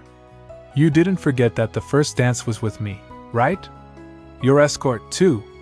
Cernia said, of course, I remember. Shall we head in? A voice said, the Duke of Ardentine and Lady Ariel are entering. A man said, Duke Ardentine, it's been a while. Marquis Kylan, head of House Kylan. A duke said, Marquis Kylan, congratulations on your safe return. Kylan said, haha, it was merely a minor diplomatic dispute. Cernia thinks diplomacy talk. I want to hear it. Ariel said, greet him. He is Marquis Kylan. A duke said, it is an honor to meet you. My name is Ariel Ardentine. He said, I am Ariel Ardentine. She said, I am Cernia Ardentine. Kylan said, the hidden jewel of the ducal house. They say. Cernia thinks I'm just a nobody, though. Apparently, that's what they call me in social circles. Kylan said, I've heard a lot about you from Belle. Belle said your first meeting was like something out of a novel. Kylan said, Belle, that hurts? Ha! Helios said, it's been a while, Lady Cernia. May I request the first dance with you today? Ariel said, my sister already has plans with me. Helios said, I'll be the one to request it. The first dance is with you, the second one, I'll take. Ariel shouts, no way. The second dance is with Ari. Bella said, then, Lady Ariel, may I request the next one? Ariel said, huh? Sure. Cernia thinks, why are you the one deciding my dances? His Majesty the Emperor, Her Majesty the Empress, and His Highness the Crown Prince are entering. Glory to the Empire, descendants of the sun. We greet His Majesty the Emperor. The king said, raise your heads. On this joyous day as we welcome the new year, I am pleased that you could all join me. The Empress has yet to fully recover, so the Crown Prince will take the first dance in her stead. Cernia thinks the Empress is staying out of the spotlight here too. She really might be the hidden mastermind of the story. I can't stop thinking about the Empress. No way. He's not coming this way, is he? I was looking at the Empress. Don't come this way. The prince said, it's been a while, my lady. Will you grant me the first dance? If you're grateful, grant me a favor next time. This much is an easy request, isn't it? She thinks I knew something felt off. Cernia said, why yes. It would be an honor. Prince Helios said, why me for the first dance? Because it's fun. Cernia said, ah, I see. Cernia thinks, but seriously, how do I apologize to Ariel? Just now, our eyes met. Prince Helios said, I thought this last time too, Cernia. You're truly a terrible dancer. Cernia said, so from now on, don't ask me to dance again. Prince Helios clenched her hand and kissed it. Cernia thinks, this bastard, he's doing this on purpose. Cernia said, so, Bella shouts. Prince Helios, you always do whatever you want. There was an order for the dances, but you just cut in unfairly. Ariel said, that's right. Ariel said, I made that promise a whole month ago. Prince Helios said, ha ha ha. Since when did you two become close? Cernia said, I'm not close with His Highness. Cernia thinks, in what way do we look close? He's just teasing me one-sidedly. Helios said, in what way do we look close? He's just teasing me one-sidedly. Then, between me and Prince Helios, who are you closer to? I had to choose, Cernia said. Lord Grendwin? Helios said, I knew it. Lady Cernia, someone who understands Bella's cuteness, I believed you would choose me. She thinks again. But why does she look so young? She must be older, yet she looks as young as the Duke, who ages slowly because he's a sword master. The fact that she knew of a curse that demands life as payment. Maybe it's because she's a mage herself. Huh! She turned away first. Was she really just looking at me by chance? W.H. Kana. What is she saying? She wants me to come to the terrace? Cernia said, I'll be right back. Ariel said, should I come with you, sister? Cernia said, it's fine, I'm just going to meet Kana. Ah. Bring the gift box I left with you to the terrace. Chelsea said, understood. Cernia said, Kana. Isn't your outfit too thin for this cold? Kana said, I forgot to bring a shawl. It's cold, but my reputation in high society isn't great. I was worried you might get bad rumors because of me, so I called you to the terrace. Cernia said, I don't care about my reputation in high society. Ah. It's perfect, I had something to give you, Kana. Kana said, did you make this yourself, Nia? Cernia said, yes, but it broke. I'll bake more cookies next time. Kana said, it's okay. I love it just like this. Homemade cookies, they're too precious to eat. Cernia said, I'll bake you more next time. Kana said, really? Cernia said, of course.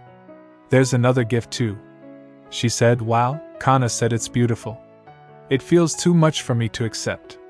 Cernia said, it's not expensive, but I wanted to give Kana something I bought with the money I saved. I wanted to give you a gift I personally chose. Kana said, Nia, can I put it on right away? Cernia said, if you cry, your makeup will smudge. I'll do it for you. It looks great on you. So pretty. Kana said, thank you. Huh. What's this at this hour? She thinks this is paper? The only person who would send something like this. There's only one. Kana said, what is that? Cernia said, a letter. She thinks I will be waiting at the pond. Cernia thinks, a letter? It's just one sentence. The pond. He must mean the one I fell into before. Sirius said, I've been waiting for you, Lady Cernia. I endured each day, waiting for the moment I could meet you. Cernia said, it's good to see you too, Your Highness. You left something behind the last time you visited. Sirius said, my coat, I see. You didn't have to return it. And this? Cernia said, cookies. Since I was making some for a friend, I made a batch for you as well, Prince Sirius. A heart shape for my friend, and a star shape for you, Prince Sirius. Cernia said, you're not eating it? Sirius said, no. I plan to cast a preservation spell on it. I suppose I'll need a new display case as well. Cernia said, a preservation spell. I'll just bake you more next time, so go ahead and eat it. Cernia said, since I returned your coat, I'll be on my way now. Sirius said, Lady Cernia, did I do something wrong? Cernia said, huh? No, I just finished what I came to do, so I'm leaving. We're not exactly in a relationship where we make small talk. Sirius said, a relationship, huh? Even if I mean nothing to you, you are special to me. Please look at me. Sirius said, why do you keep avoiding me? Cernia said, is it because I'm cursed? Sirius said, are you afraid of me now? Even though you were the one who showed me what light is, please don't back away from me any further. She thinks his eye color. Sirius said, I don't even know how much longer I can hold back. Sirius said, meeting you was special to me. The moment you stepped into my world, my black and white world became painted in your colors. Cernia thinks they said that when Sirius feels emotions and his curse breaks, his hair and eye color would change. If that's the case, this isn't an act. I don't remember doing anything like that. You must be mistaken because I was the first person to approach you without disdain, like a baby duck imprinting on the first thing it sees. Sirius said, imprinting. Do you know what kind of curse I bear, Lady Cernia? I was cursed to feel no emotions. No joy or hatred, no love or sorrow. I cannot feel anything. Cernia thinks, why is he telling me this? He's supposed to confess to Daisy. Even outside of the original story, there's no reason for Sirius to be drawn to me. In the novel, the reason he was drawn to Daisy was because of the spirits that gathered around her. If I had the power of spirits as well, it would have manifested before I came of age. Cernia said, why are you telling me this? Do you remember the day I saved you? Sirius said, I had no interest in my own life or anyone else's. And yet I saved you. I don't know why, but I was drawn to you. Even if it's just an imprinting mistake, that doesn't matter to me. The writer said the original story has already changed, so Sirius's feelings could very well change too. He could have fallen for me at first sight, or been suddenly drawn to me. But the reasoning from the novel still bothers her. Sirius said, there's only one thing you need to know. I have already imprinted on you. Cernia thinks this sounds kind of like a love confession, doesn't it? Cernia said, so please, don't run away from me. Cernia thinks I told him not to touch me, and yet here he goes again, doing whatever he wants. Cernia thinks he's the one who likes me, so why am I the one being dragged around? Cernia touches her mouth and thinks, of course, he's ridiculously handsome, and totally my type, but that's not the point. Sirius said, oh Lady Cernia, please stop.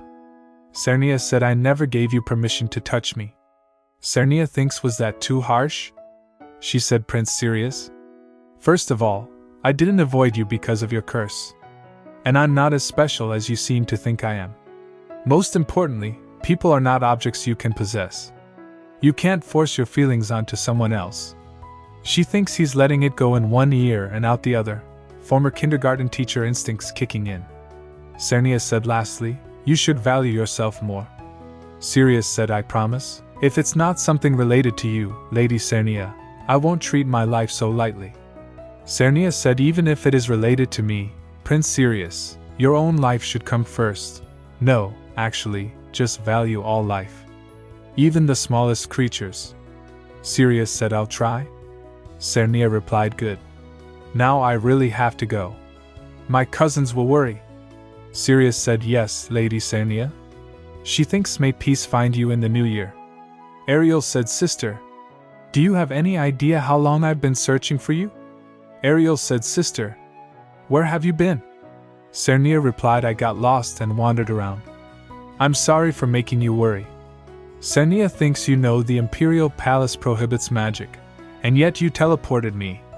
Because of that, I didn't even get to greet anyone. Cernia said, Sir Sirius, may peace be with you in the new year as well. Ariel said, from now on, let's stick together, sister. Cernia said, huh?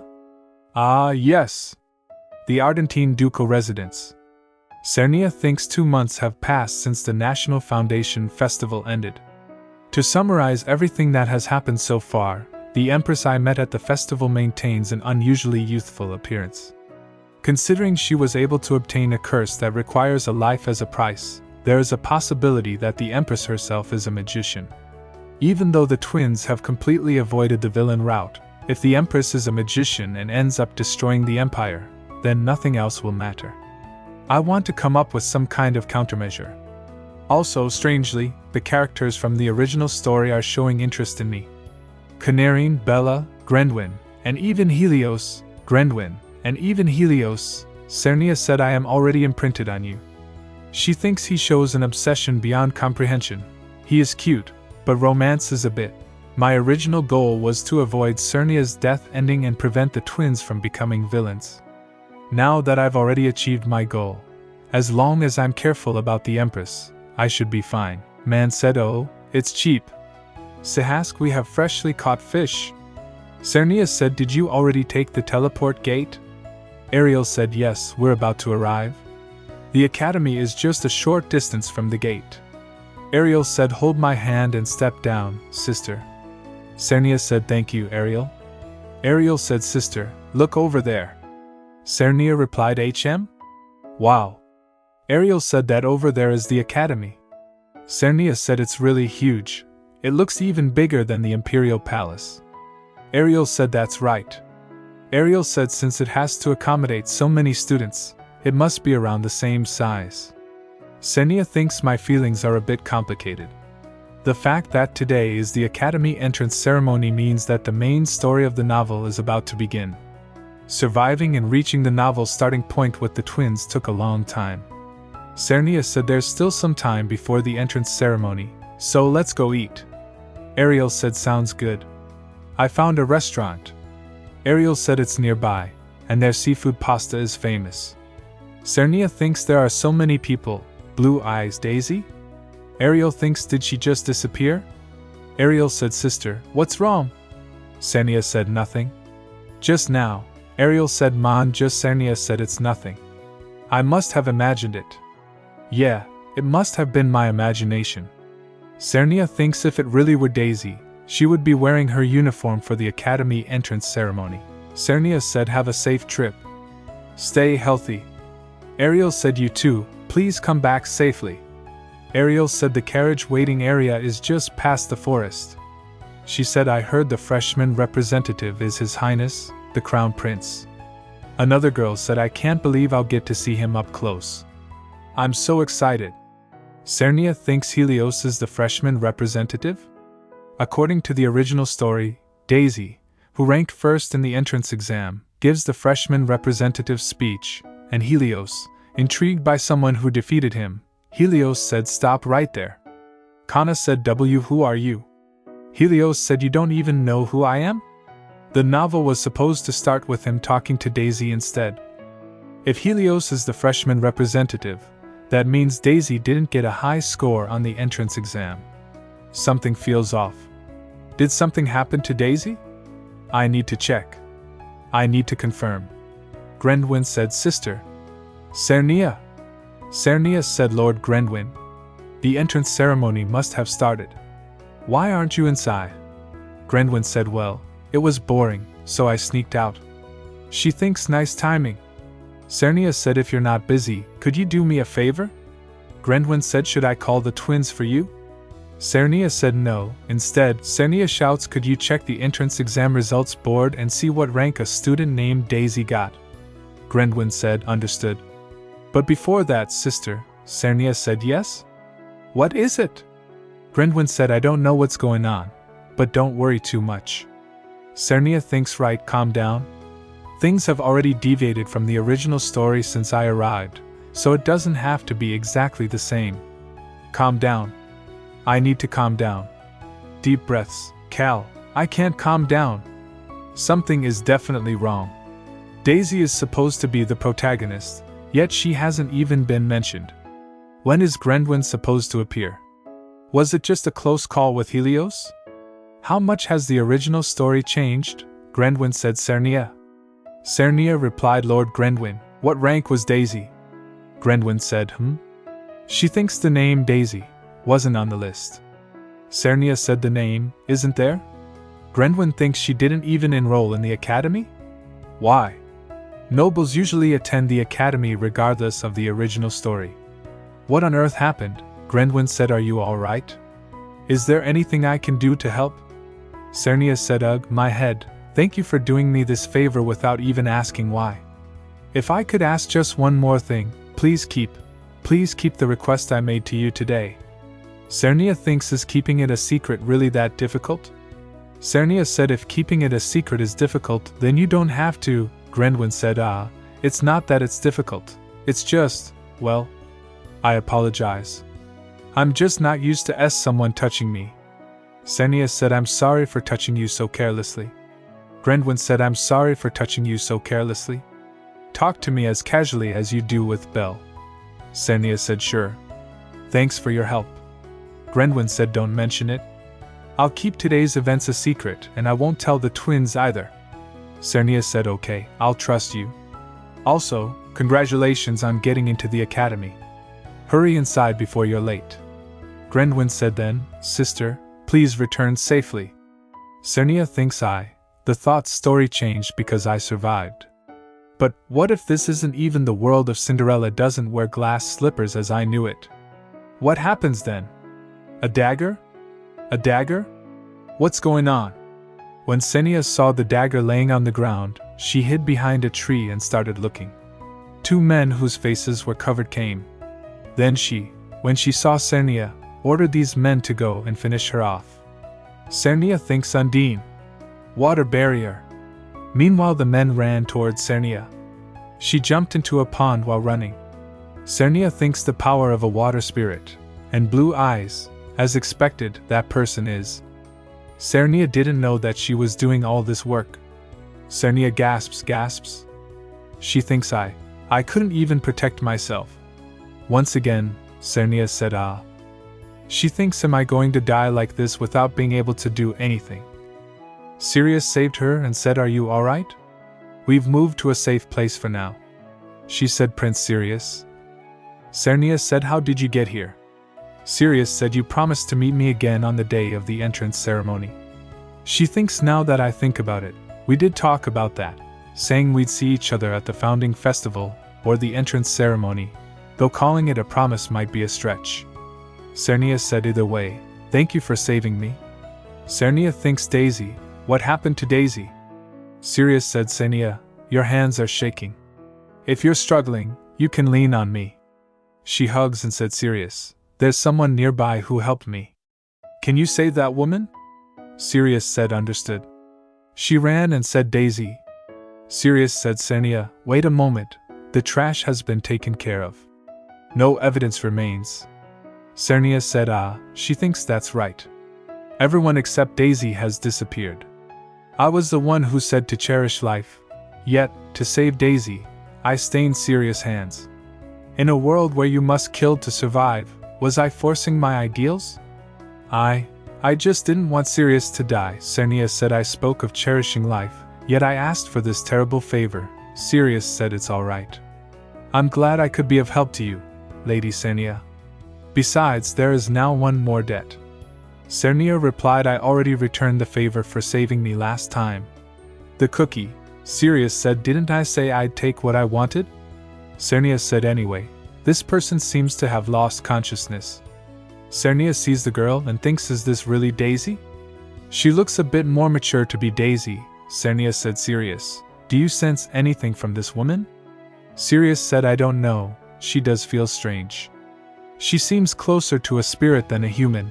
No, not even a spirit. Something else entirely. It would be best not to get involved. Cernia said, I can't just abandon someone who saved my life. Sirius said, I see. Then, please don't forget that I have saved your life twice now. She said, ugh. She thinks ruthless lone shark. Sirius said, if that is Lady Cernia's wish, I will transport her to the Duke's residence as well. Ariel said, the person who came with you was treated by a priest. I heard you were injured. Cernia thinks, instead of asking who came with me, he's worrying about me first. Cernia said, were you worried? Ariel said, yes. I was worried. So don't get hurt again. Cernia thinks, I guess I still need my parents. It's not just the twins or Canarian who need a guardian. I still do too. Ariel said, why do you do that? Are you in pain? Cernia said, no, it's just, being with Uncle, makes me feel at ease. I guess that's why. Ariel said, go to sleep now. I'll stay by your side until you fall asleep. Sister Nia, I was so worried when I heard you were hurt. Did Ariel tell you? Bella said my brother writes to me every day. Cernia said I got a letter from Kana a few days ago too. She said she has exams starting next week. Kana, you mean Lady Canarian? I'd love to be friends with her too. Cernia said then, how about a tea party together during vacation? That sounds great. If Sister Nia is hosting, I'll definitely be there. Next time, I'll invite you to the Marquis estate. You must come. Bella thinks a month has already passed since the twins entered school. The person presumed to be Daisy has remained asleep and hasn't woken up since. During that time, I investigated the genealogy of the Lutron Viscount family, Daisy's original household. And in the results, greetings, Lady Cernia. I am delivering the genealogy records of the Lutron Viscount family as requested. The Lutron Viscount family was founded by the current Viscount and his wife, who have only one daughter, named Selena Lutron. She has light brown hair close to blonde and brown eyes. She is currently 18 and is married to the eldest son of Count Hallex.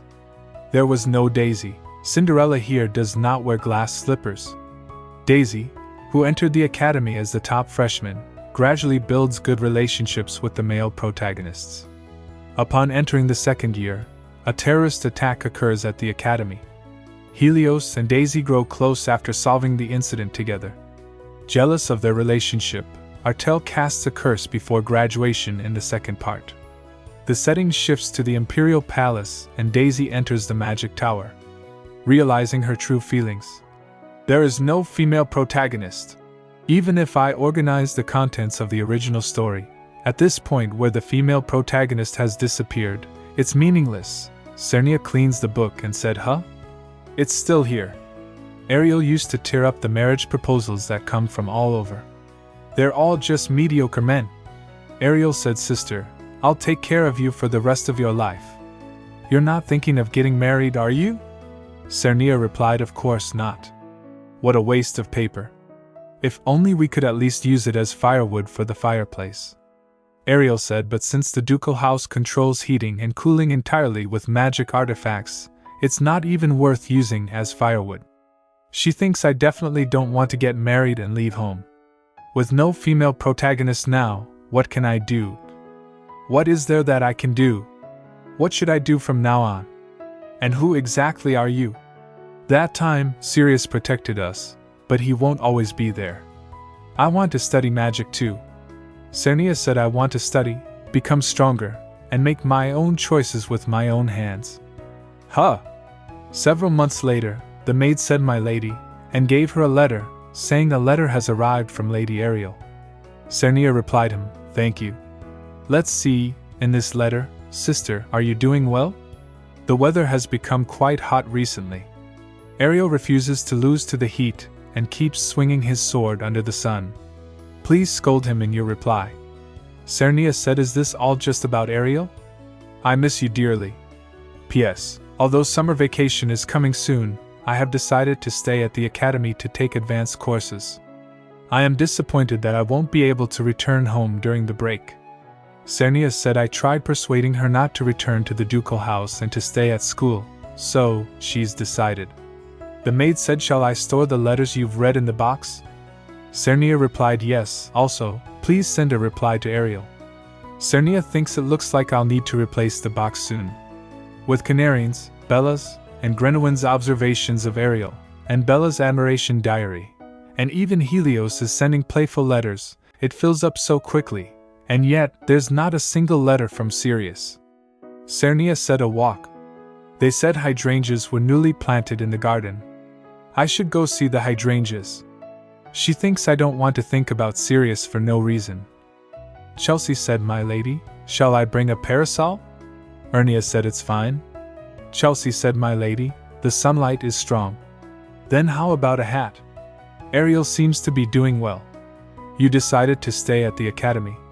Cernia replied, yes, the ducal house is changing little by little too.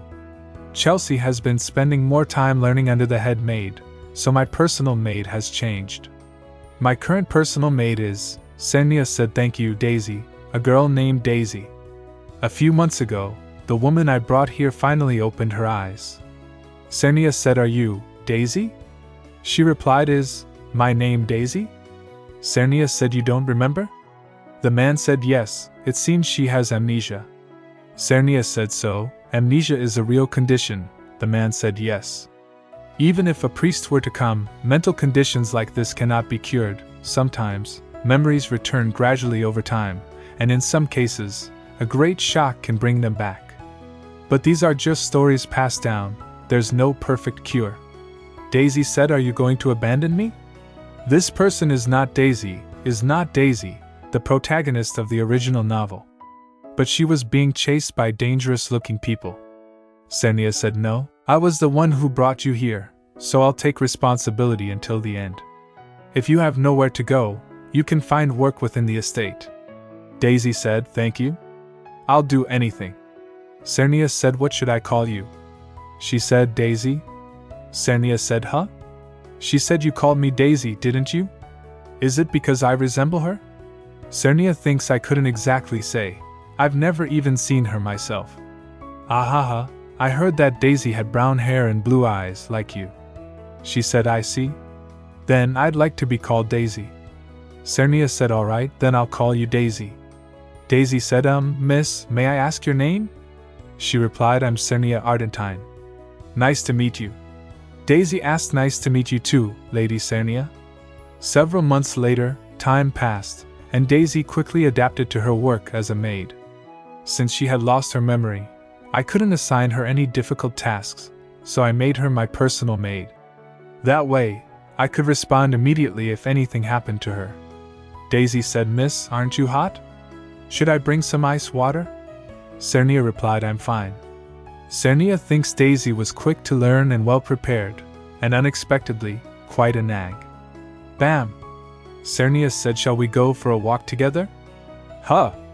Daisy said, Why is that one rose pink? Cernia thinks it looks just like Sirius's eye color. Prince Sirius, said Lady Ceria. Daisy said, Miss? Cernia said, It's nothing. I just thought it was interesting that only one flower was a different color.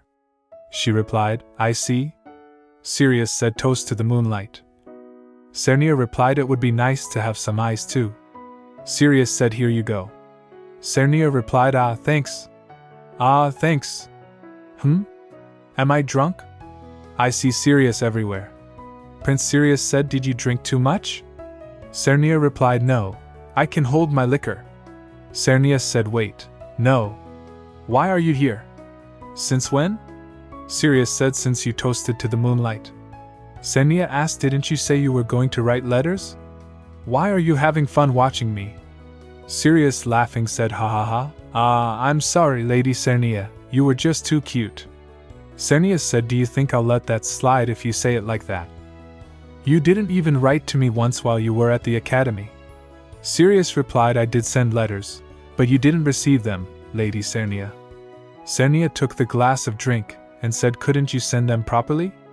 Do you have to send them like that from the academy? Just send them to my address like a normal person. Sirius said, I apologize. That was my mistake. From now on, I'll make sure you receive them without fail, Lady Cernia. Cernia replied, Good. Sirius said, Were you waiting for my letters? You're being quite honest, probably because you're drunk. You're even speaking casually now. Cernia replied, I've always been honest. She thinks, Huh? Sirius, when did you get so close? Sirius closed her and said, Alcohol, you must be quite weak to alcohol. Cernia said, I'm not weak with alcohol. I can drink about a bottle of wine. She thinks, I'm dizzy. Cernia thinks, Sirius, you caught me. She said, Why did you come today? Sirius asked, Because I was curious. Cernia thinks Sirius is curious? Then, even if Daisy wasn't born into the Lutron Viscounty, could she still be the protagonist? Sirius said, If I showed interest in that woman, would it make you jealous? Cernia replied, Why would I be jealous? Sirius said, I see. Jealousy. May I perhaps collect my debt now? Cernia thinks, Sirius eye color. It looks like the rose petals I saw during the day. Sirius said, Please answer yes. Cernia replied, Huh? Why? Sirius closed her and clenched the mouth, kissed her. Sirius said, Cernia, your lips smell like wine. This time, you aren't touching me? Cernia replied, T, touching you? What are you talking about?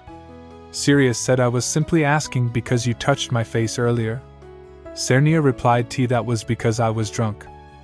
Sirius said, Cernia, I wish that your silver gray eyes would always be directed at me. Even though I know it's excessive greed, I can't stop wanting it. Cernia thinks Sirius and I are kissing. My heart is pounding. I need to change the flow, but my mind is going blank. Sirius said, actually, I came to check because the woman you picked up seemed suspicious. Cernia said, the people who were chasing Daisy? Sirius said, there aren't any noticeable tracking movements. The Duke's security is tight, so they probably haven't even found her whereabouts. She thinks, and yet, he slipped right through that so-called tight security and got in here. Cernia said, do you have any idea who those people are?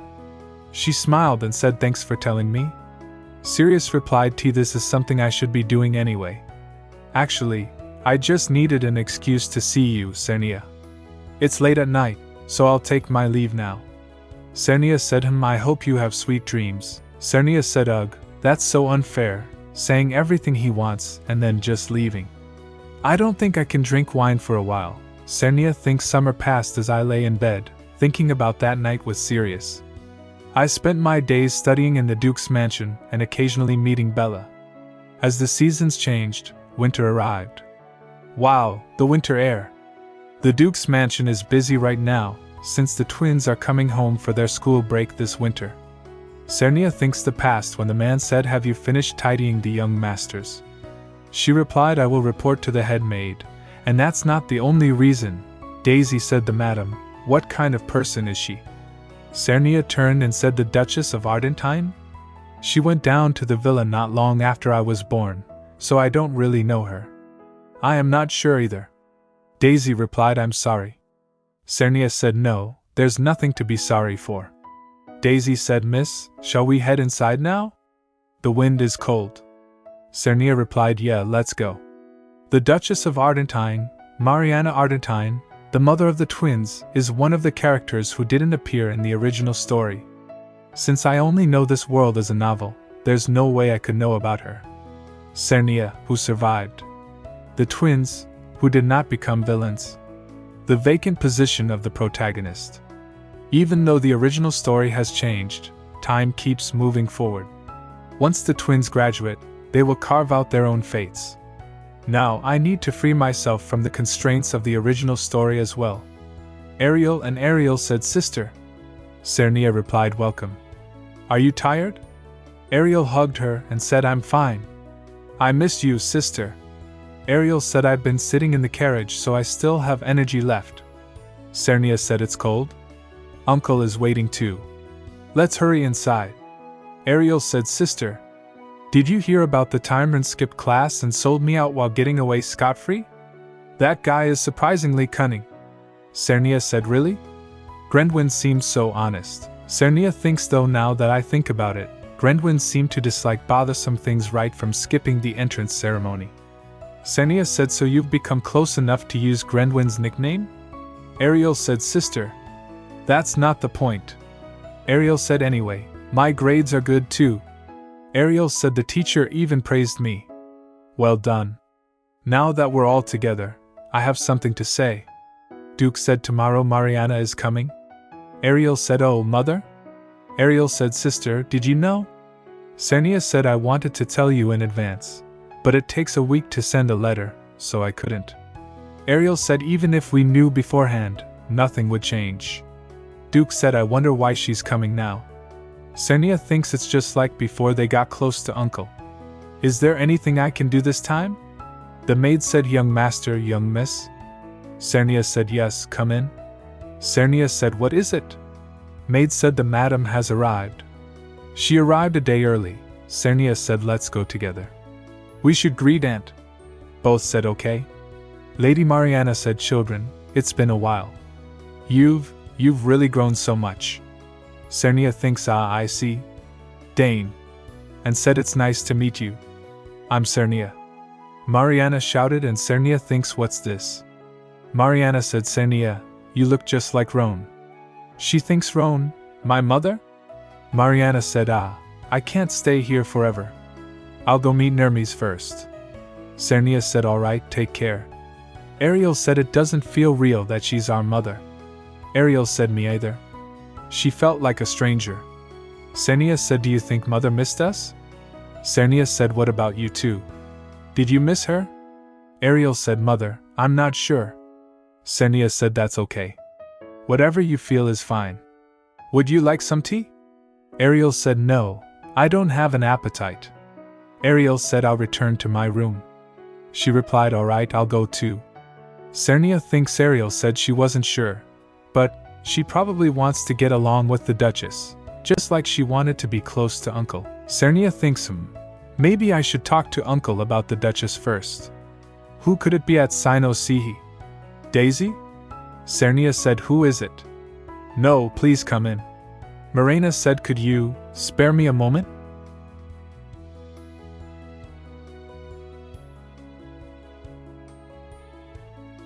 Marina said, I'm sorry for coming at this late hour.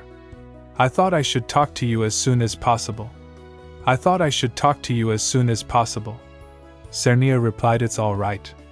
What's the matter? Cernia saw him and thought, a necklace? Marina said, the reason I suddenly returned to the duchy was to keep a promise with a deceased friend. Cernia asked, this is? Marina handed over the necklace and said, your mother, Roan, and our classmates at the academy. Both of us were lonely because our mothers passed away early, so we became close friends quickly.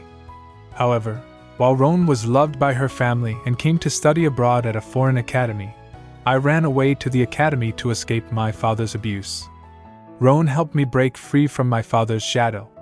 She told me to abandon my family name and live by my own abilities. She was the only one who understood and believed in me. Tears appeared in her eyes and Marina continued, but on her way to attend my wedding, Roan had an accident. I'm the one who caused Roan's death. If I hadn't gotten married, if I hadn't become friends with Roan, she would still be alive now. Cernia handed her a handkerchief and said, here, take this handkerchief. I'm sorry for showing such a pitiful side of myself. Cernia said, it's okay, and thought if the most important person in your life disappeared because of you, who wouldn't be sad? Cernia said, Roan once mentioned, Marina continued, something she wanted to do for her daughter when she became an adult. I wanted to do it in Roan's place since she couldn't. It's late, but congratulations on becoming an adult, and happy birthday 2 days early. Please accept this. In Rihen, Roan's homeland, there's a tradition where mothers give their most cherished accessory to their daughters when they come of age. Cernia thought she came all this way just to give me this. I must tell my aunt these words in place of my mother. Cernia said, the accident that took my mother's life wasn't your fault. It's okay. My mother would have just regretted not being able to make it to your wedding. Marina said, and that she sincerely congratulates you on your marriage.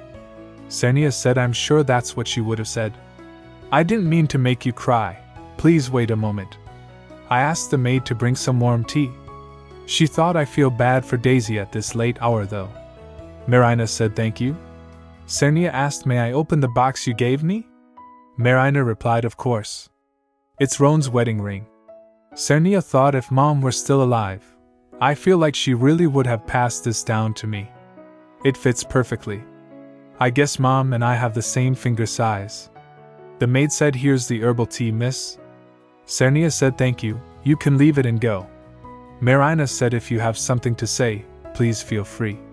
Cernia said, why did you leave for the villa, leaving the twins behind? I didn't have the courage to stay at the Duke's house I married into, and just accept Roan's death. And I didn't have the courage to face you. Marina replied, because I'm a coward. Cernia said, then, didn't you miss the twins? Ariel. Tears appeared in her eyes and Marina replied, I miss them desperately. They're my children after all.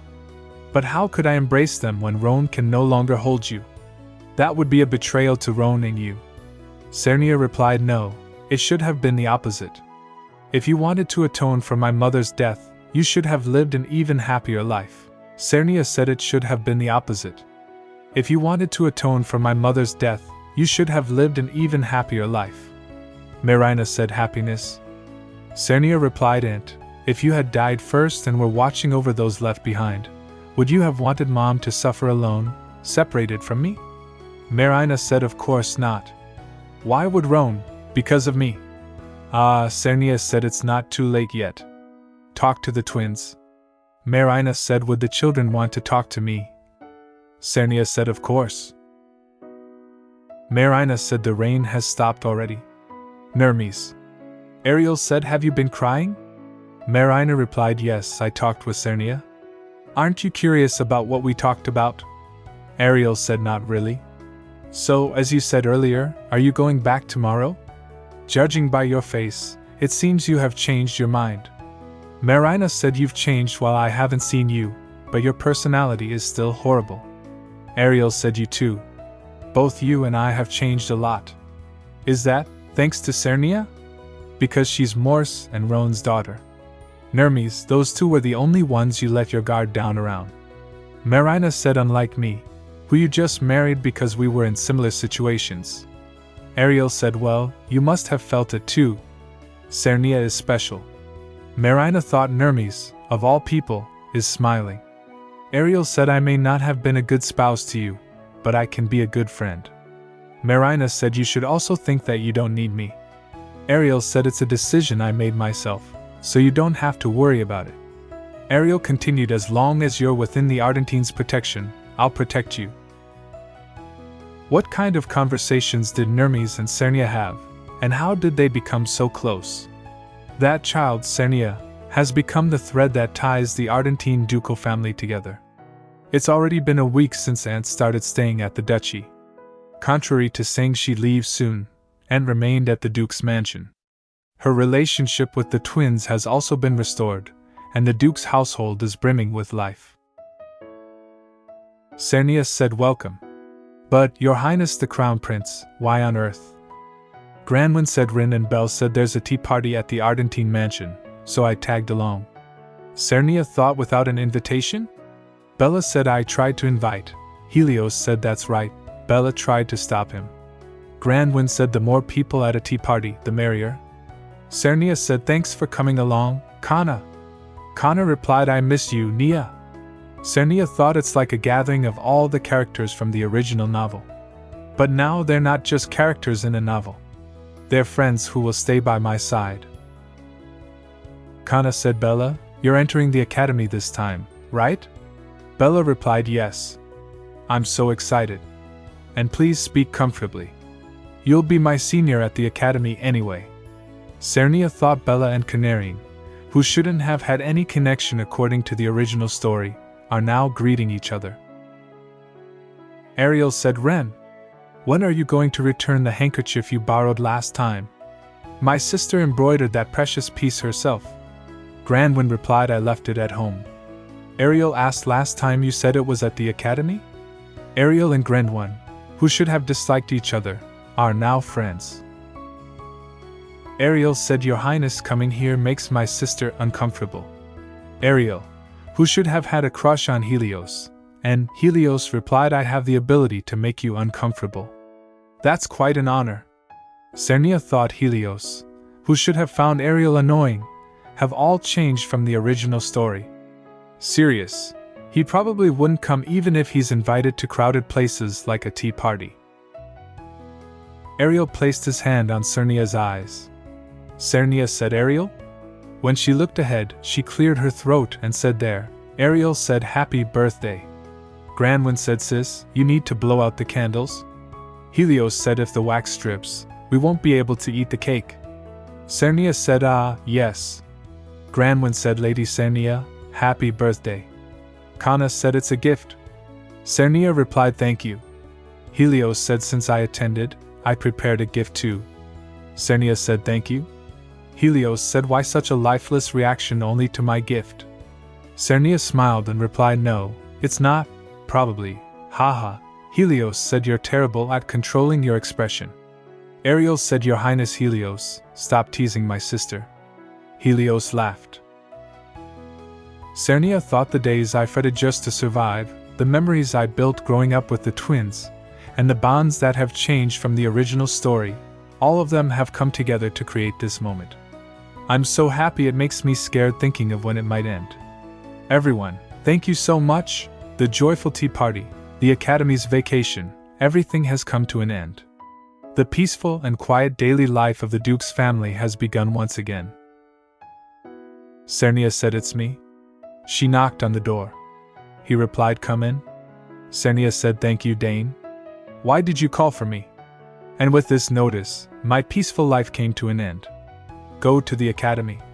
Dane said, "My lady." Me? Cernia said, "Uncle, I'm an adult, you know? I'm past Academy age." Dane cleared his throat, ahem. He said, due to a staffing shortage at the Academy, they are recruiting externally. Lady Cernia, you will be assigned as the instructor for basic magic theory. Cernia said, "Why me, of all people?" Dane said, "The Duke's former mentor, who is currently working at the Academy, personally nominated you." Cernia said, "The Sword Master?" Dane said, "Yes, the Sword Master. Sir Lucarian said that he had to see you. He sent both a letter of recommendation and a temporary teaching certificate." Cernia said, "But an Academy dropout as a teacher? Wouldn't I be underqualified?" Ariel said, "After all the effort you've put in, what are you saying? Your knowledge of magic and academic skills are more than sufficient." Cernia said, That's... Cernia thought, ever since I met Daisy, I wanted to do something with my own strength. So I kept trying. I hated being powerless and wanted to change. Besides, if I go to the Academy, I might be able to meet Sirius too. Alright, I will go to the Academy. It's about time for the events from the original story to begin. I won't be bound by the original, but there's no harm in being prepared. I'll check on the twins, and also look into Sirius's curse. The Academy Terror Incident. The second son of the truck marquis attempted to assault the Sword Master's younger sister. As a result, she ended up dying in an accident. The Sword Master held a grudge against the second son of the truck marquis and carried out a terror attack in revenge. In the novel, this incident served as the first moment when Daisy, who was at the scene, and Helios, who was investigating the attack, grew closer. But in a world where events proceed even without the heroine, how will this incident play out? With that curiosity in mind, I have now entered the very center of the incident, Varian Academy. After organizing my thoughts, I realized there are too many suspicious aspects to this incident. If he was at the level of a Sword Master, he could have dealt with them quietly instead of resorting to terror. Why didn't he? Besides, the target of his revenge didn't even die. Moreover, at the scene of the attack, in the Magic Research Building, the sword granted to the Sword Master by the Imperial family was left untouched. Because of that evidence, he was arrested. This incident needs further investigation. I need to find the Sword Master's sword that Daisy discovered first. Cernia said, "I heard you are the Duke's mentor." "I am Cernia Ardentine." "Did Nell talk about me?"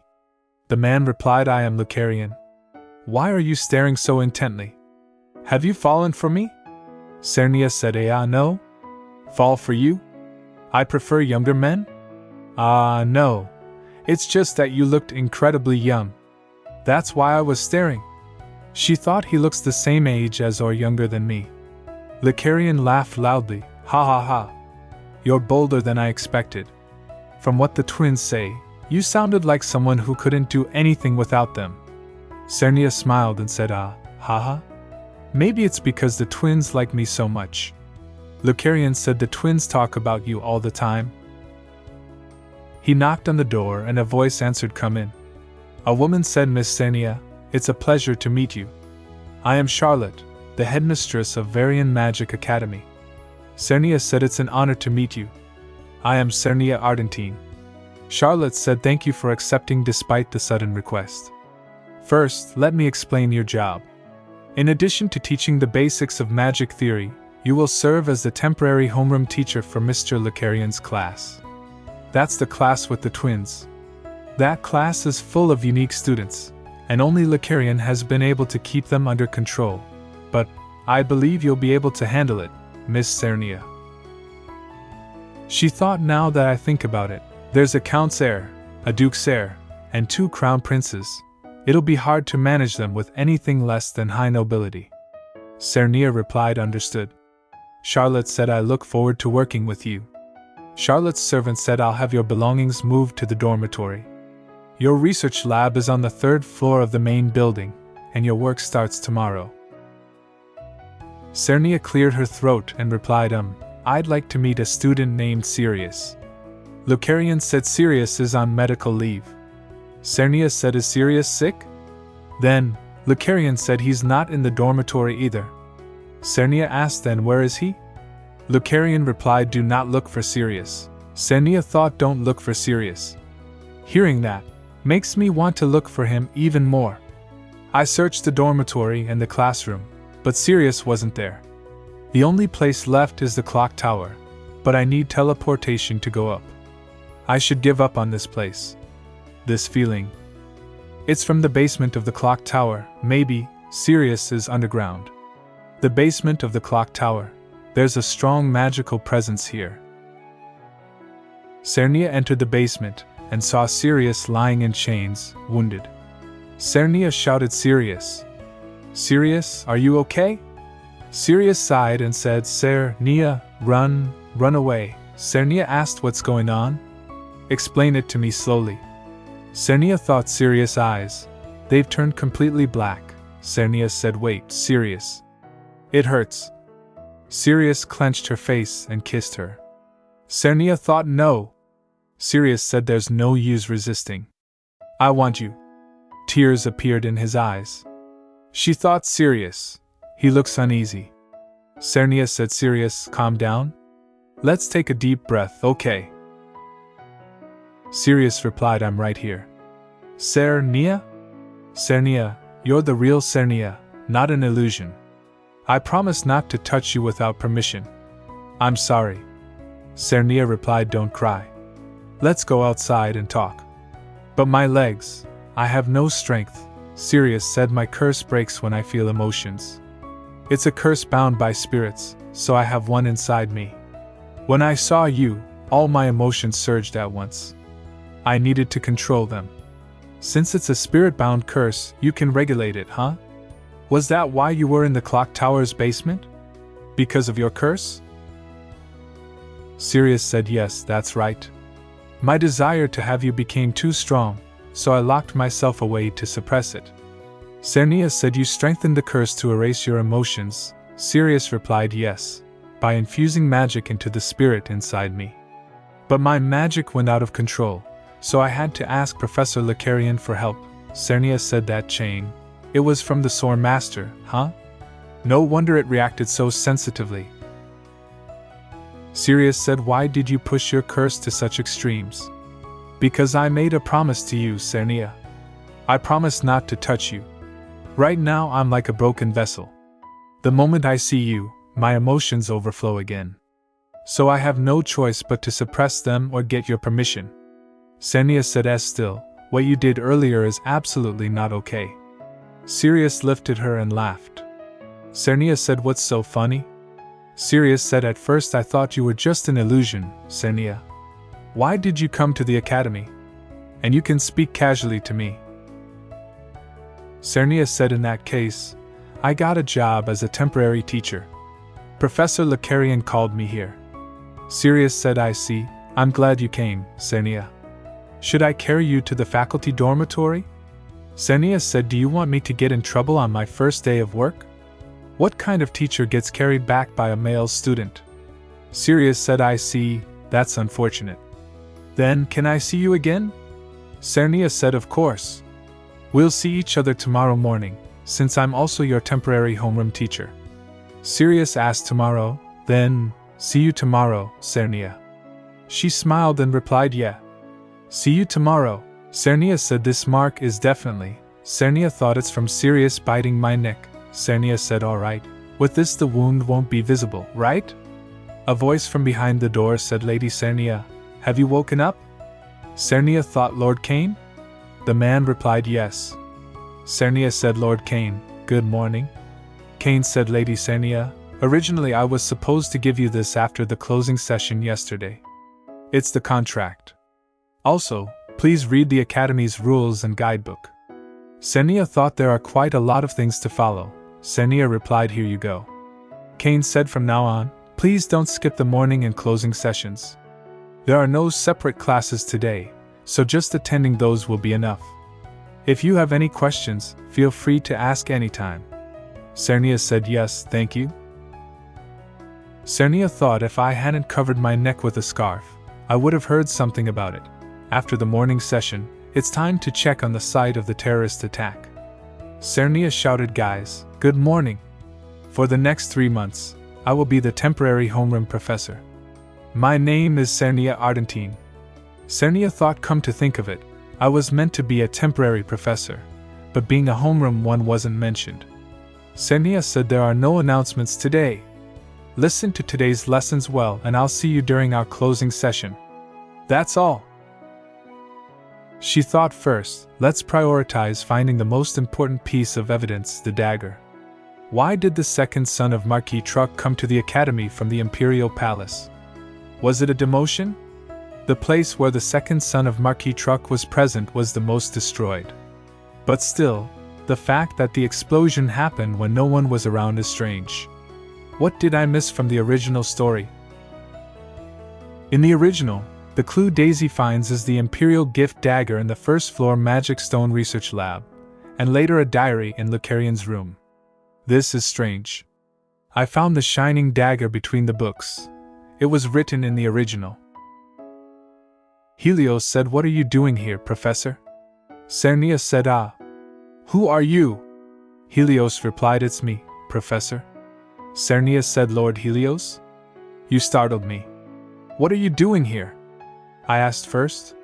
Helios said, what is a professor with no connection to the terrorist incident doing in this place? Cernia thought, this is troublesome. Helios is suspicious. It was best not to meet Helios, but this is the second best option.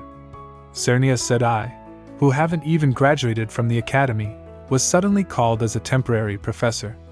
Don't you think that's strange? Helios said, do you think I'm connected to the terrorist incident? Cernia thought Helios is currently investigating the case on his own. If it were Cinderella doesn't wear glass slippers, Daisy would have been here. You don't know about my circumstances as a professor. Let's use that part. Cernia said, you know that Professor Lucarian and my uncle have a mentor-student relationship, right? My uncle, upon hearing about the terrorist incident, personally recommended me. She thought the one who came was the Sword Saint. Cernia said, but even though I look like this, I do have the discretion to take on the case. You don't trust me? Fine, let's summarize the events so far. She thought the incident was an explosive terrorist attack using an artifact. There were no casualties, but currently all research in the Magic Research Hall has been halted. There were no stolen research materials, so it's presumed that the crime wasn't to steal research data. There are no suspects yet, and the motive of the culprit is still unclear. Helios said, you know the details? Cernia said, I was investigating based on the information the director provided. Do you still suspect me? Helios asked, the fact that you revealed your identity so easily keeps my suspicions intact. Isn't this kind of investigation usually done secretly? Cernia replied, if I didn't confess, I feel like you'd keep suspecting me until the end. Helios said, so, if I were the culprit, what are you planning to do by confessing? Do you believe me because I'm the crown prince? Cernia said, if you're the culprit, Lord Helios, you would have killed me while hiding your presence. But you spoke to me, didn't you? Helios said, understood. I'll believe you. Cernia said, now that I have finally convinced you, it's your turn to convince me, Lord Helios.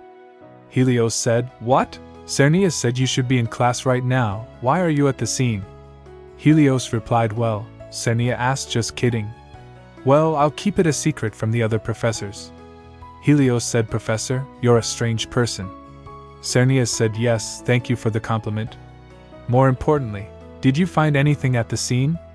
Helios said, when I entered the building, I felt someone's presence. Cernia said, wasn't that me? Helios said, maybe.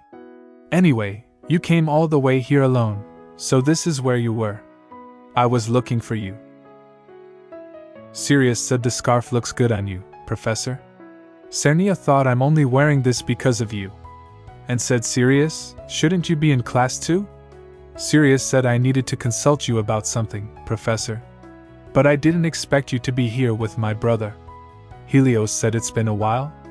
Cernia thought what's with this awkward atmosphere? Cernia said Lord Helios and I were investigating the terrorist incident together. Helios said Professor. Cernia said Lord Helios, Sirius is trustworthy, so it's fine. Sirius said if that's the case, I'll help too. Helios replied you two seem quite close. You even talk informally to each other. If the professor insists that much, before coming in here, I found a dagger with the imperial crest on the 3rd floor. A dagger awarded only to the heroes of the Empire. Cernia thought Licarian's dagger. Why was the dagger on the 3rd floor? Anyway, we need to act first. Cernia said then it must be Professor Licarian's dagger. He must have dropped it while investigating. I'll return it to him. Helios said we can't rule out the possibility that Professor Licarian is the culprit. Cernia said oh, come on. No way. The culprit coming all the way to the academy to investigate? That's highly unlikely. Professor, there's a rat. A rat wearing an invisibility cloak. Helios said Professor Dran? Why is a professor from the investigation team here? Cernia thought Dran? I've never seen this character before. His name never appeared in the novel either. Why did he attack me? Sirius said I found it suspicious that you're following my brother up to the 3rd floor, so I was watching you. It's strange. None of the other professors from Professor Licarian's investigation team are here. Helios said are you saying that Professor Dran deliberately dropped this dagger? Cernia said if that's true, then what would Professor Dran gain? Helios said do you have any guesses? Professor Licarian's expulsion. What if some force behind Professor Dran is trying to frame Professor Licarian to tie him down? Licarian is a sword master, which makes him a threat, but ordinary assassins wouldn't be able to kill him. Helios said it's a reasonable theory, but it would be difficult to falsify evidence using the Imperial dagger. Awarded daggers must always be carried at all times, and the Imperial crest cannot be forged. Cernia said they must always carry their awarded dagger? That makes it feel even more like a setup. An Imperial item that can't be stolen or forged. The second son of Truck, who was affiliated with the Imperial Palace. An incident where no one else was harmed except for the Sword Saint's target of revenge. I don't know who the mastermind is exactly, but they're definitely tied to the royal family. Dran suddenly fell to the ground and shouted this is bad. Cernia said what's going on? Sirius said he tried to commit suicide, so I sealed his movements. Since he's awake, let's ask him directly. Professor Dran, were you trying to kill Professor Cernia? Then, did you also place this dagger here? Dran shouted KGH. Helios said there must have been a jumj placed on him. Jumj, a magic spell that restricts actions or speech. He survived, but the chances of regaining consciousness are slim. Since the magic was engraved on his soul, his memories are likely erased as well. Cernia thought someone who knows how to use soul-binding curses. Only one person comes to mind. The Empress. Cernia said let's take Dran to the headmaster for treatment. If there's even a small chance of recovery, we should try. Sirius said yes, Lady Cernia. She said I'll go with you. Why, Lord Helios? Helios replied there's something I want to confirm. Cernia thought if he follows me to the headmaster's office like this, he'll find out that my reason for being here was a lie. Cernia said wasn't Lord Helios going to conduct a separate investigation about the dagger? There is an assassin. Stay close to me. A masked person? Is he from the same group as the one who attacked Daisy? He infiltrated the academy? The academy is protected by the same defensive wall as the Imperial Palace, as well as a central device connected to a barrier that only allows entry to those who have registered their blood. In other words, there is an insider in the academy helping the masked person. The masked man said, "Can you still stop me?" Helios said, "That blue light. An aura user? Sirius, watch out." Sirius said, "I thought we might get something out of him if we interrogated him. That's why I didn't kill him." Licarian said, "You guys, what are you doing here?" Another man said, "Professor Licarian, why are you going alone?" Cernia thought the sword saint. Cernia said, "Both of their lives are in danger. We need to call the priest first." The man said, I'll go get him." Cernia said, "Lord Licarian, I have something important to tell you. Please, let's step aside for a moment." Licarian said, "Of course. You say we should call the priest first, but even if you can deceive the rest, you can't fool me." Cernia replied, "I'm sorry." Licarian said, "Intruders, magical attacks, what on earth is going on? First, please answer one thing for me. The dagger bestowed by the royal family, do you still have it with you?" Licarian said, "Is that question related to the incident? I'll let this one slide for Nell's sake. I returned the dagger when I left the imperial palace. Back then, during the previous emperor's reign, the imperial authority was weak. The influential nobles were keeping an eye on me, and I was disgusted by it, so I threw it away and left." Cernia thought a completely different story from the original has emerged. If this is the case, the Sword Saint is completely off the suspect list. This person is trustworthy. Cernia said, "Professor Licarian, at the terrace site there was a dagger engraved with the royal emblem." Licarian said, "So, Helios was hinting not to bring that up, huh?" Cernia asked, "Is that what happened? It seems this conversation will take a while, so I'd like to discuss the rest in the director's office." Licarian said, "All right. I also have something to report to the director, so let's go together." Licarian said, "You should go rest in your rooms." Helios asked, "We'll accept the proper punishment, but with this incident we can't just stay in our rooms." Licarian said, "This is the responsibility of your professors. I'll use magic to break free and try to undo the masked person's seal, Lady Cernia." Cernia thought, "Sirius. Okay, I'll leave it to you, Sirius." She shouted, "We don't have time, so let's hurry." Charlotte said, "Licarian, you came at the right time. I was just about to go out because I sensed a huge surge of magical energy." Cernia said, "Director, that's..." Licarian sighed, Charlotte said, "Miss Cernia, could you tell me what happened?" Cernia explained everything: Lord Licarian's dagger, the aura, Dran, and the insider at the academy. Charlotte said, "I see. In that case, we'll have to root them out.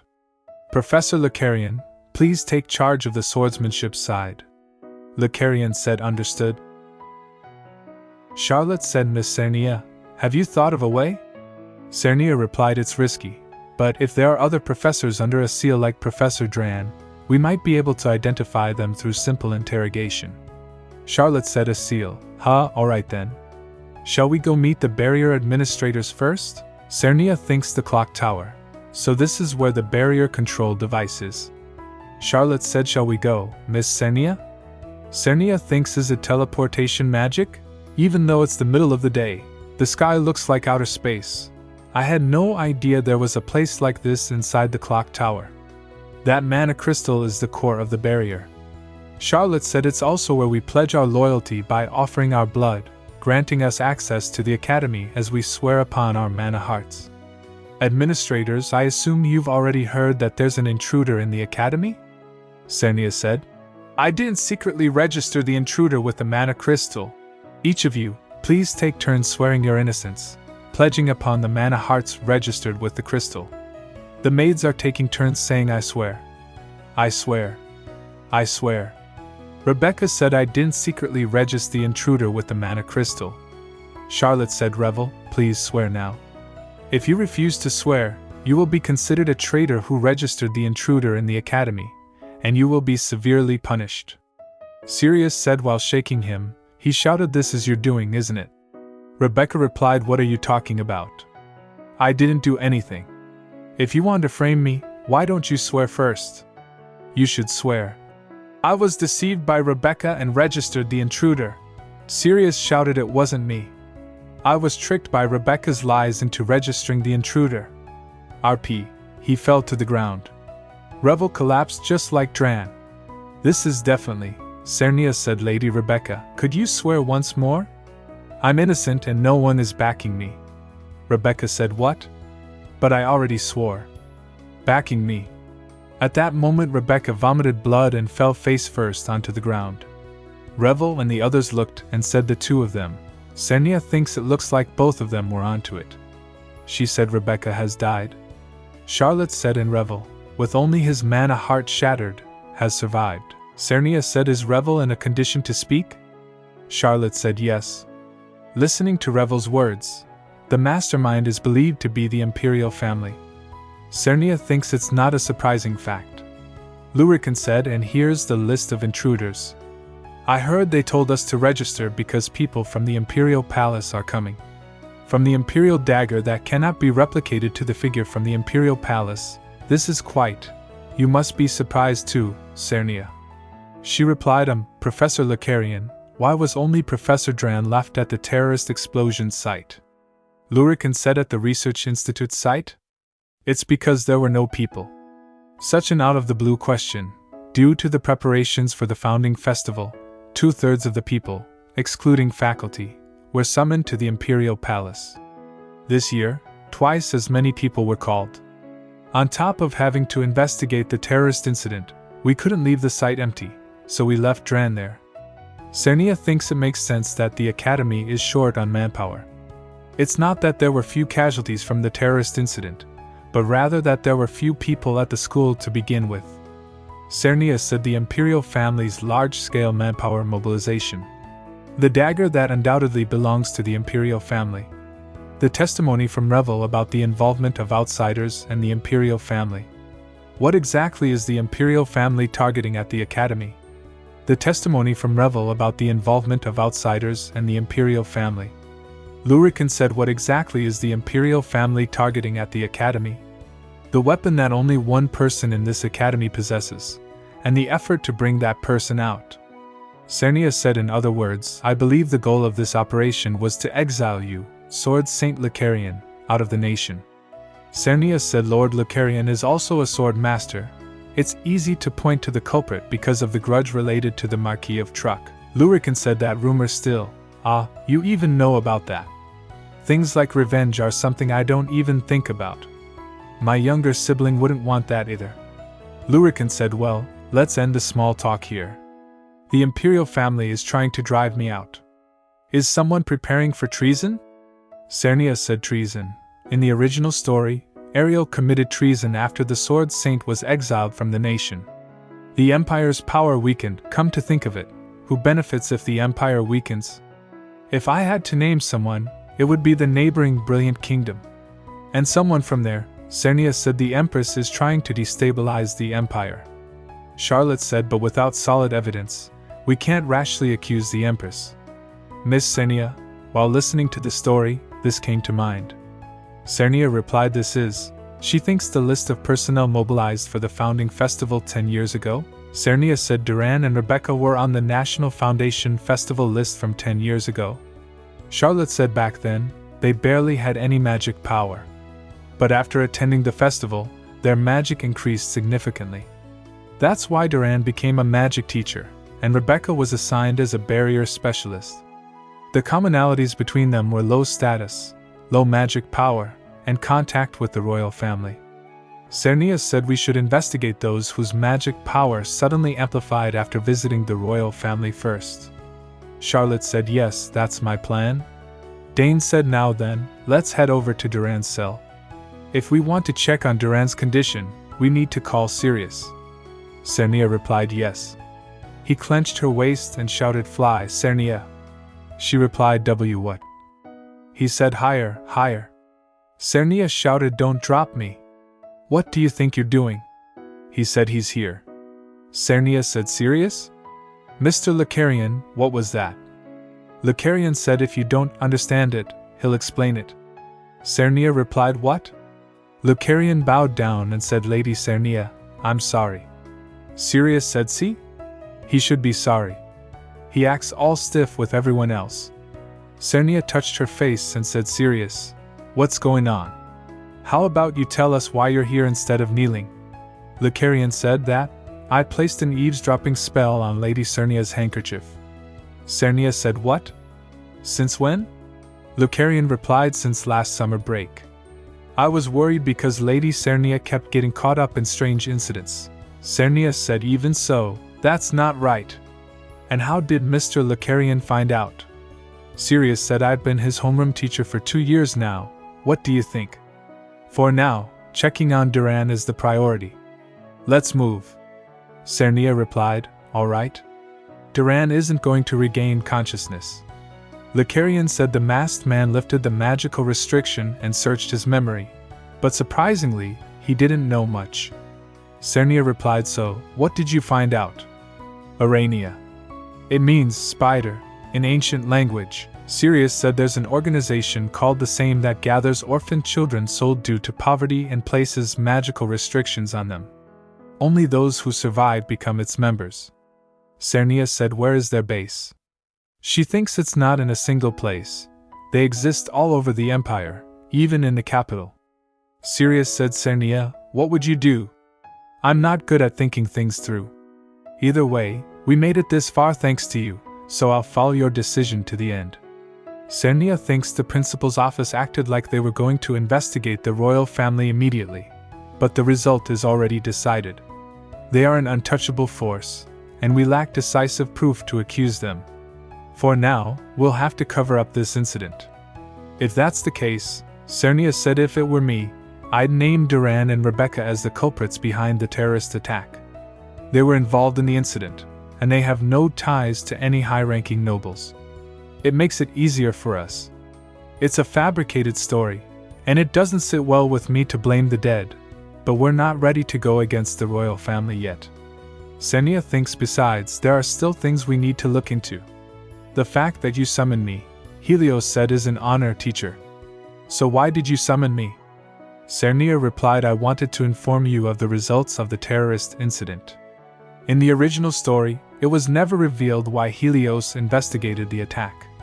It was only stated that he found something suspicious. Cernia said the recent terrorist attack involved an insider at the academy, and the organization behind it intended to create chaos within the academy. Sirius said, an organization behind it? Cernia thinks, what exactly did Helios find suspicious? Helios said, are they? Oh, there's a royal dagger as evidence. Shouldn't we ask the royal family for help? Cernia thinks I can't just rely on what's written in the novel anymore. Cernia said, what if the mastermind is connected to the royal family? Helios said, are you suspecting the royal family right now? Cernia said, no, I'm not.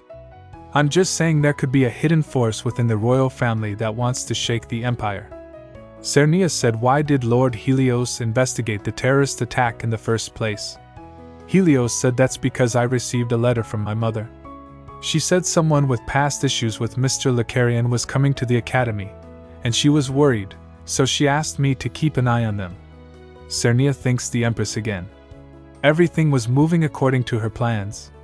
Since her plan failed this time, the events that unfold from now on might change drastically.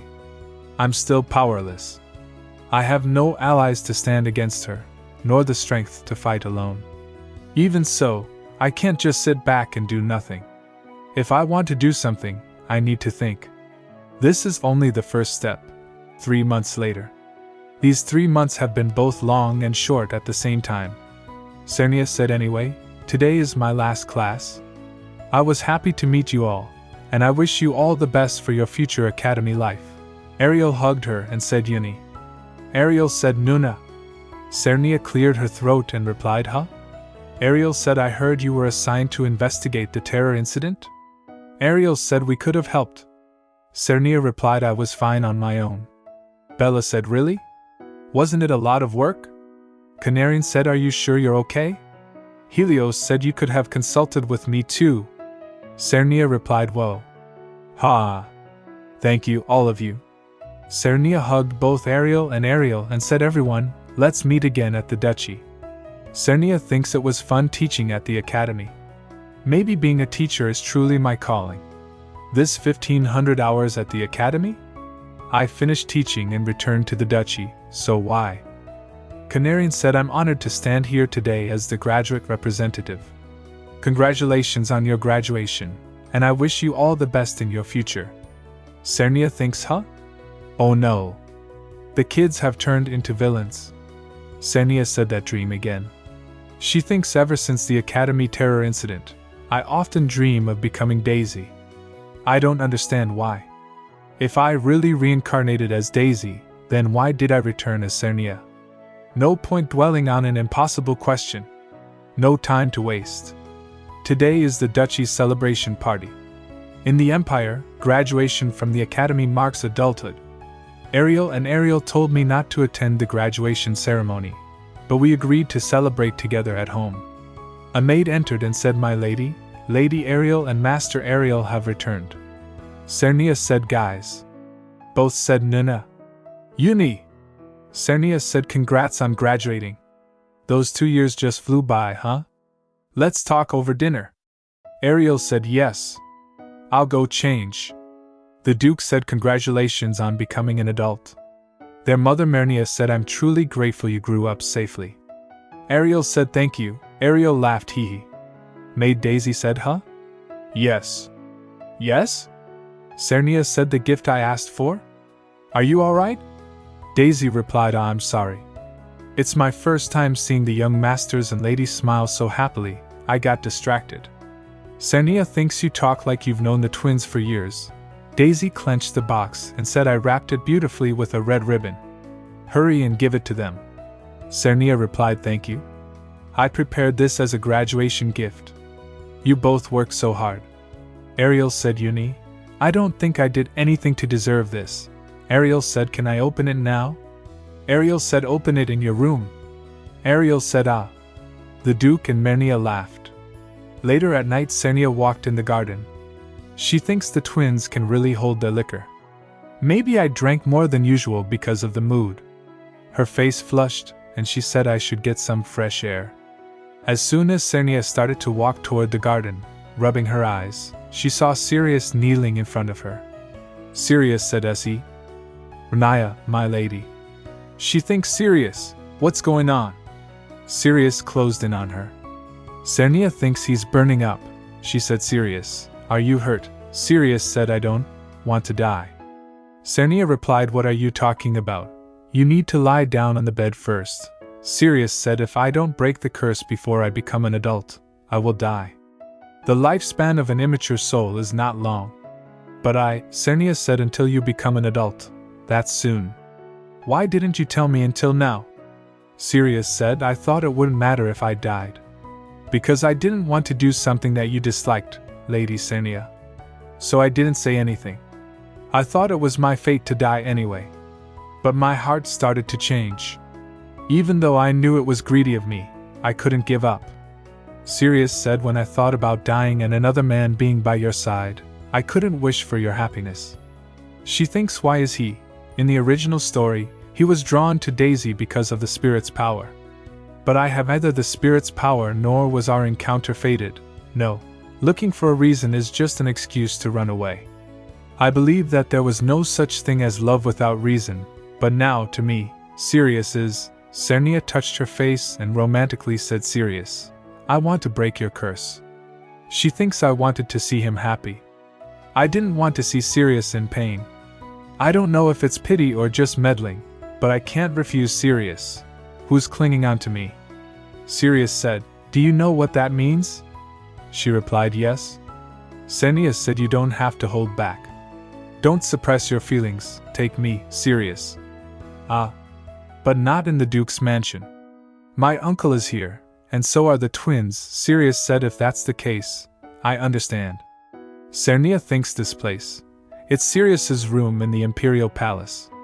My clothes have changed into nightwear as well. Sirius said, Lady Cernia, this is your last chance. If you don't want this, even now, she replied, I don't dislike it. She lying on the bed started romance and kissing him. She said, HN. Sirius said, it's okay, you don't have to hold back. Sirius kissed again and she romantically said, ah. She said, Sirius. Sirius replied, yes? Cernia said, teach this position. it's embarrassing. Sirius said it's fine. You look beautiful. Cernia said I'm not fine at all. Ha, she touched her neck and said, Sirius, you don't have to hold back either. Sirius said, yes, Lady Cernia, and started kissing again. At morning she thinks is it morning already. Sirius said, Lady Cernia, are you awake? No matter what happens, I will take responsibility for you, Lady Cernia. Cernia said, responsibility? If you want to take responsibility, you need to get a job. You need a stable income to get married. Sirius said, so, if I have a job, will you marry me? She said, Sirius, your hair and eyes. Has the curse been lifted? She thinks that opal likes silver hair, the symbol of the imperial family. Sirius said, yes, thanks to you, Lady Cernia. Cernia said, beautiful, your silver hair resembles an opal. Sirius said, I'm glad it pleases you, Lady Cernia. Cernia said, the curse is lifted now, right? Sirius replied, yes. Thanks to you, Lady Cernia. She replied, I have to return to the Duke's house. If they realize I'm gone, it'll be a disaster. Sirius said, if we were married, I wouldn't have to send you back, Lady Cernia. She cleared his throat and said, huh? A job, huh? She thinks has no one woken up? That was quick. Maid Daisy said, my lady, you're up early. The others stayed late at the party yesterday, so they haven't woken up yet. Would you like to have breakfast first? Cernia said, no, I'll just change my clothes. She thinks that's a relief. It looks like no one noticed I was gone last night. If they had noticed. At this time the door knocked. Come in. A man said, my lady, Lady Canarian has come. She thinks Canarian? What brings her here unannounced? Canarian said, Nia. Cernia said, Kana. What's going on? Kana said, I'm sorry for visiting so suddenly without contacting you. Cernia said, please come inside first. Calm down first, and then tell me. Kana asked, thank you for lending me a dress too. Does it look very strange? Cernia replied, no. It's just that Kana looks cute. Kana said, what? Nia, come on. Nia, after my graduation, I immediately returned to J-Fine. But then my father brought up a marriage proposal. He told me to get married with Marquis Truck. Cernia said, Marquis Truck? The young master of the Truck family is around the same age as Professor Lucarian, and he's telling you to get married to his father? Kana said, even now, I'm scared that my father might come looking for me at the Duke's house. Nia, I don't want a political marriage. Cernia said, then, Kana, what do you want to do from now on? To avoid marriage, Kana said, Nia, I've been studying for a long time so I could leave the Count's household. I want to cut ties with the Count and free myself from my father. Nia, even if I become a commoner, will you still be friends with me? She said, what? Why are you asking something so obvious? Kana said, yeah. Then in high society, Kaya. Cernia said, didn't I tell you before? I don't care about social reputation. Kana said, thank you, Nia. Then, I have a favor to ask. Cernia said, yes. She thinks documents. Imperial Palace, Ministry of Justice. Then I'll go submit the renunciation papers now. I've never seen Kana so determined before. I hope everything works out well. Grandwin said, Lady Cernia, what brings you to the Imperial Palace? I received a report about someone loitering around the palace. I didn't expect it to be you, Lady Cernia. Cernia said, a friend of mine has business in the palace, so I'm waiting for them. By the way, you're in uniform? It looks good on you. Grandwin said, thank you. After graduating, I was immediately appointed as the vice captain of the Imperial Knights. Cernia thinks that part is consistent with the story at least. She said becoming vice captain right after graduation is impressive. She said when you praised Ariel, you always patted his head. He said, what about me? Cernia replied, huh? Are you asking me to do it to you too? She thinks it feels like I am petting a big puppy. He said, I will wait with you until your friend arrives. If a strange person shows up, I'll protect you. Cernia thinks a strange person in the Imperial Palace? Just say you want to skip work. She replied, thank you. A maid said from behind, "Lady Cernia, I am Her Majesty the Empress's personal lady-in-waiting. My name is Susan. Her Majesty the Empress has invited you to her palace." She said has invited Lady Cernia to the palace. Susan said Her Majesty is waiting, so please come with me. Cernia thinks so I don't have the right to refuse, huh? Grandwin said I will go as well.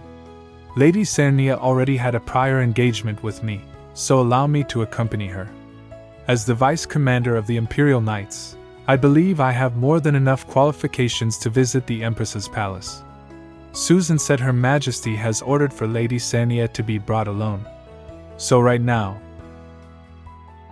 Cernia said, "Grandwin, do you remember when you said you'd do me a favor last time?" Grandwin said yes. Cernia said, "Then, if Kana comes out, could you tell her not to wait for me and to return to the Duke's house first?" Grandwin said, "Understood." Cernia replied, "Yes, don't worry too much." Cernia thinks, "Yes, don't worry too much. It'll be fine. Even if I enter a tiger's den, I just need to keep my wits about me. The worst case scenario is that I get bound by a restriction or cursed. As long as I avoid that, this could actually be an opportunity for me. The Empress is so shrouded in mystery that investigating her has been difficult." Arania, spider. A spider that tightly wraps its prey, the Empire, in its web, waiting for the time to devour it. If such a spider is waiting for me, then I might as well face it head on. Arania said, "Welcome, Miss Cernia. Thank you for accepting to come despite the discourteous invitation." Cernia said, "Please feel free to speak comfortably, Your Majesty." Arania said, "I speak formally to everyone, so you don't have to feel uncomfortable. By the way, I've really wanted to meet you, Miss Cernia. Shall we take our time and talk? When I heard news about you through Helios, I became really curious about what kind of person you are, Miss Cernia." She thinks, "Wait a minute. I heard praises that the terrorist incident was resolved thanks to Miss Daisy's efforts. This scene right now, wasn't it something Daisy went through?" Arania said, "I heard praises that the terrorist incident was resolved thanks to Miss Cernia's efforts." Cernia thinks this situation is exactly the same as in the original story I remember. And what was that memory that just surfaced? I have dreamed of Daisy's experiences before, but I've never had a dream about meeting the Empress. It's way too vivid, almost like I've seen and experienced it myself. Cernia said, "No, that's not the case. It was Professor Lacarian who resolved everything." Arania said, "It's an achievement that should rightfully be recognized. But since the incident itself was covered up internally, it seems your contribution disappeared, which is unfortunate." Cernia said, "It's fine. It wasn't that big of a deal. Rather than the repercussions of making it public, I believe the peace of the Empire is more important." Arania said, "Oh my, how humble of you. Have some tea." Cernia thinks, "I don't know what might be in it. I should just pretend to drink it." She said, "Miss Cernia, you are the child of the former Duke of Argentine, weren't you?" Cernia thinks, "Why is she talking about my parents, who passed away?" Arania said, "I truly regret the death of the late Duke and Duchess.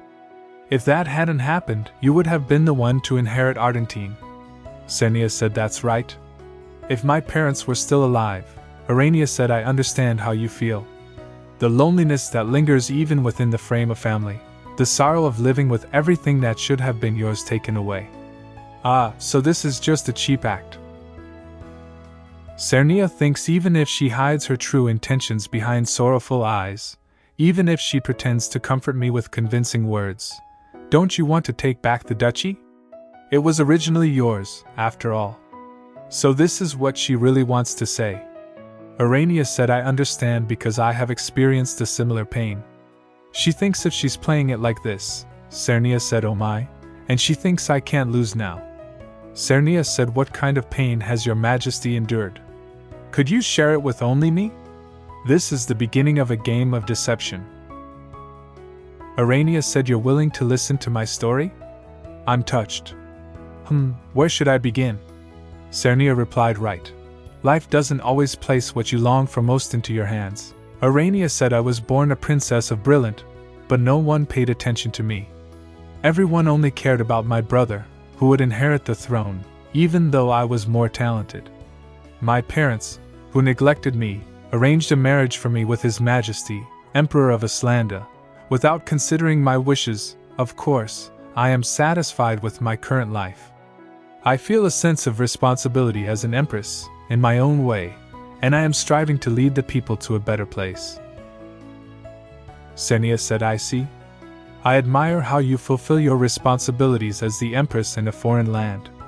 Arania said, I believe that if it was you, Miss Cernia, you would understand. Cernia thinks I can't move my body. I was being careless while I thought I was being cautious. Are you placing a restriction on me? Helios came and he said, excuse me. I have come to fetch Lady Cernia. She has a prior engagement. Arania smiled and said, oh my. The rumors that your curse has been lifted were true. Congratulations, Sirius. But Lady Cernia, didn't she have a prior engagement with Lord Grendwan? Cernia said, I tend to schedule multiple appointments when I go out once, since I don't often leave the Duke's house. Helios said, Mother. Arania said, it's rare to have so many guests in one day. Helios, what brings you here? Helios said, I apologize for not notifying you in advance. I came urgently to discuss matters regarding the Night of Blenheim event preparations. Night of Blenheim, a festival praying for a bountiful harvest as winter departs and spring arrives. A wizard is invited from the Mage Tower to conduct a ceremony to summon spring, and it's said that on this day, the Emperor, descendant of the Sun God, drives away darkness to ensure the sun stays longer in the sky. Cernia said, it's a festival that strengthens and sanctifies royal authority. Is the Empress the one preparing it? Grandwin said, then, we will take our leave now. Arania said, all right. Miss Cernia, see you next time. Cernia said, thank you for inviting me today, Your Majesty. She said, Sirius, what happened? You didn't contact me for a whole week after that. Do you know how worried I was? Grandwin said, were you worried? Cernia said, why are you smiling when I said I was worried? Did you miss me? Cernia cleared her throat. Helios said, I missed you. Cernia said, wait. Sirius said, did you feel bad because I kissed you without permission? Cernia said, I don't know. Ah, Sirius. Well, Cernia said, so, what were you doing for a week? Helios said, I got a job. Cernia said, a job? Sirius said, since I was told I need a stable income if I want to marry you, Lady Cernia. She thinks you actually did it? Weren't you a prince to begin with? Cernia said, where did you get a job? Sirius said, I got a job at the Magic Tower. I had a lot to take care of, so I couldn't contact you. I'm sorry for making you worry. Cernia said, it's okay, but next time, contact me. The mark on your neck, it's already gone. Yes, do you know how much I prayed for it to disappear quickly? Sirius said, did you even pray? I'm sorry. It was my first time back then. Cernia replied, it was the same for me. Sirius said, so, will you give me one more chance? Cernia replied, a chance? What kind of chance? Here, right now? As Sirius. I prayed back then because I was embarrassed that the maids might see us. There was no other meaning behind it. When you're so soft like this, it makes me keep expecting more. Cernia said, no. What do you mean? And that, the curse is completely lifted now, so there's no need to touch me anymore, right? Sirius said, there's still one debt left. Besides, I'm an adult now, so as long as you give your consent, there's no problem anymore, is there? Cernia cleared her throat. That's unfair. Sirius said, do you dislike it that much? Then, Cernia thinks if I refuse now, Sirius will stop. If I truly reject him, but the truth is no, it's just that, if it's what you want then it's okay. At some point, my pity for Sirius, who was cursed, became love. Sirius said, Lady Cernia. Cernia thinks Sirius isn't a child anymore. To me, he's a man now. Sirius said, are you thinking about something else while I'm here? She thinks, what is it? This little worry in my heart. Sirius said, I'll take you to the Crown Prince's palace, Lady Cernia. Please don't run away from me. Please, don't turn your back on me. Cernia thinks, is that why you had such a scared expression when I turned away earlier? Cernia said so. Is that what it was about? Sirius said, thank you for giving me this chance. I promise to live my whole life only for you, Lady Cernia. So, please stay with me. Even if your kindness is just pity, you're awake. Are you hurt anywhere? We're heading to the Duke's estate. Why aren't we teleporting like we usually do? Sirius said, I just wanted to spend a little more time with you, Lady Cernia. She said, we're already here. I think you can drop me off around here. Sirius said, Lady Cernia, by any chance? Cernia said, Sirius, it's not like I was with you because I had to be, so don't worry. Sirius said, your kindness, Lady Cernia, makes me act a little spoiled. This time, don't pray for the traces I leave to fade away. And whenever you see those traces, think of me. That's my little selfish wish. Have a peaceful night. She thinks, how does he say such cheesy things so easily? Kana said, Nia, I've been waiting for you. Cernia said, I'm back, Kana. Did Grendwin explain everything? Kana said, yes. He said you rushed off to help the Crown Prince after he made a big mistake. Cernia thinks so, you fool. Cernia said, well, you see. The Crown Prince messed up with the preparations for the Night of Blenheim. I'm tired from helping fix it. Kana said, oh dear, go inside and rest. Nia, thank you for coming with me today. Cernia replied, you're welcome. Have a good night, Kana. She thinks Sirius likes me, and the reason I hesitate to like Sirius back is probably because of Daisy.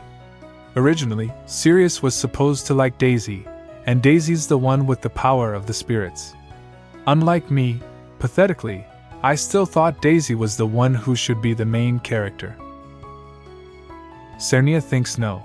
Let's pull myself together. This world has been different from the original story for a while now, so my feelings for Sirius won't change either. What's strange is that when I met the Empress earlier today, I saw Daisy in my mind.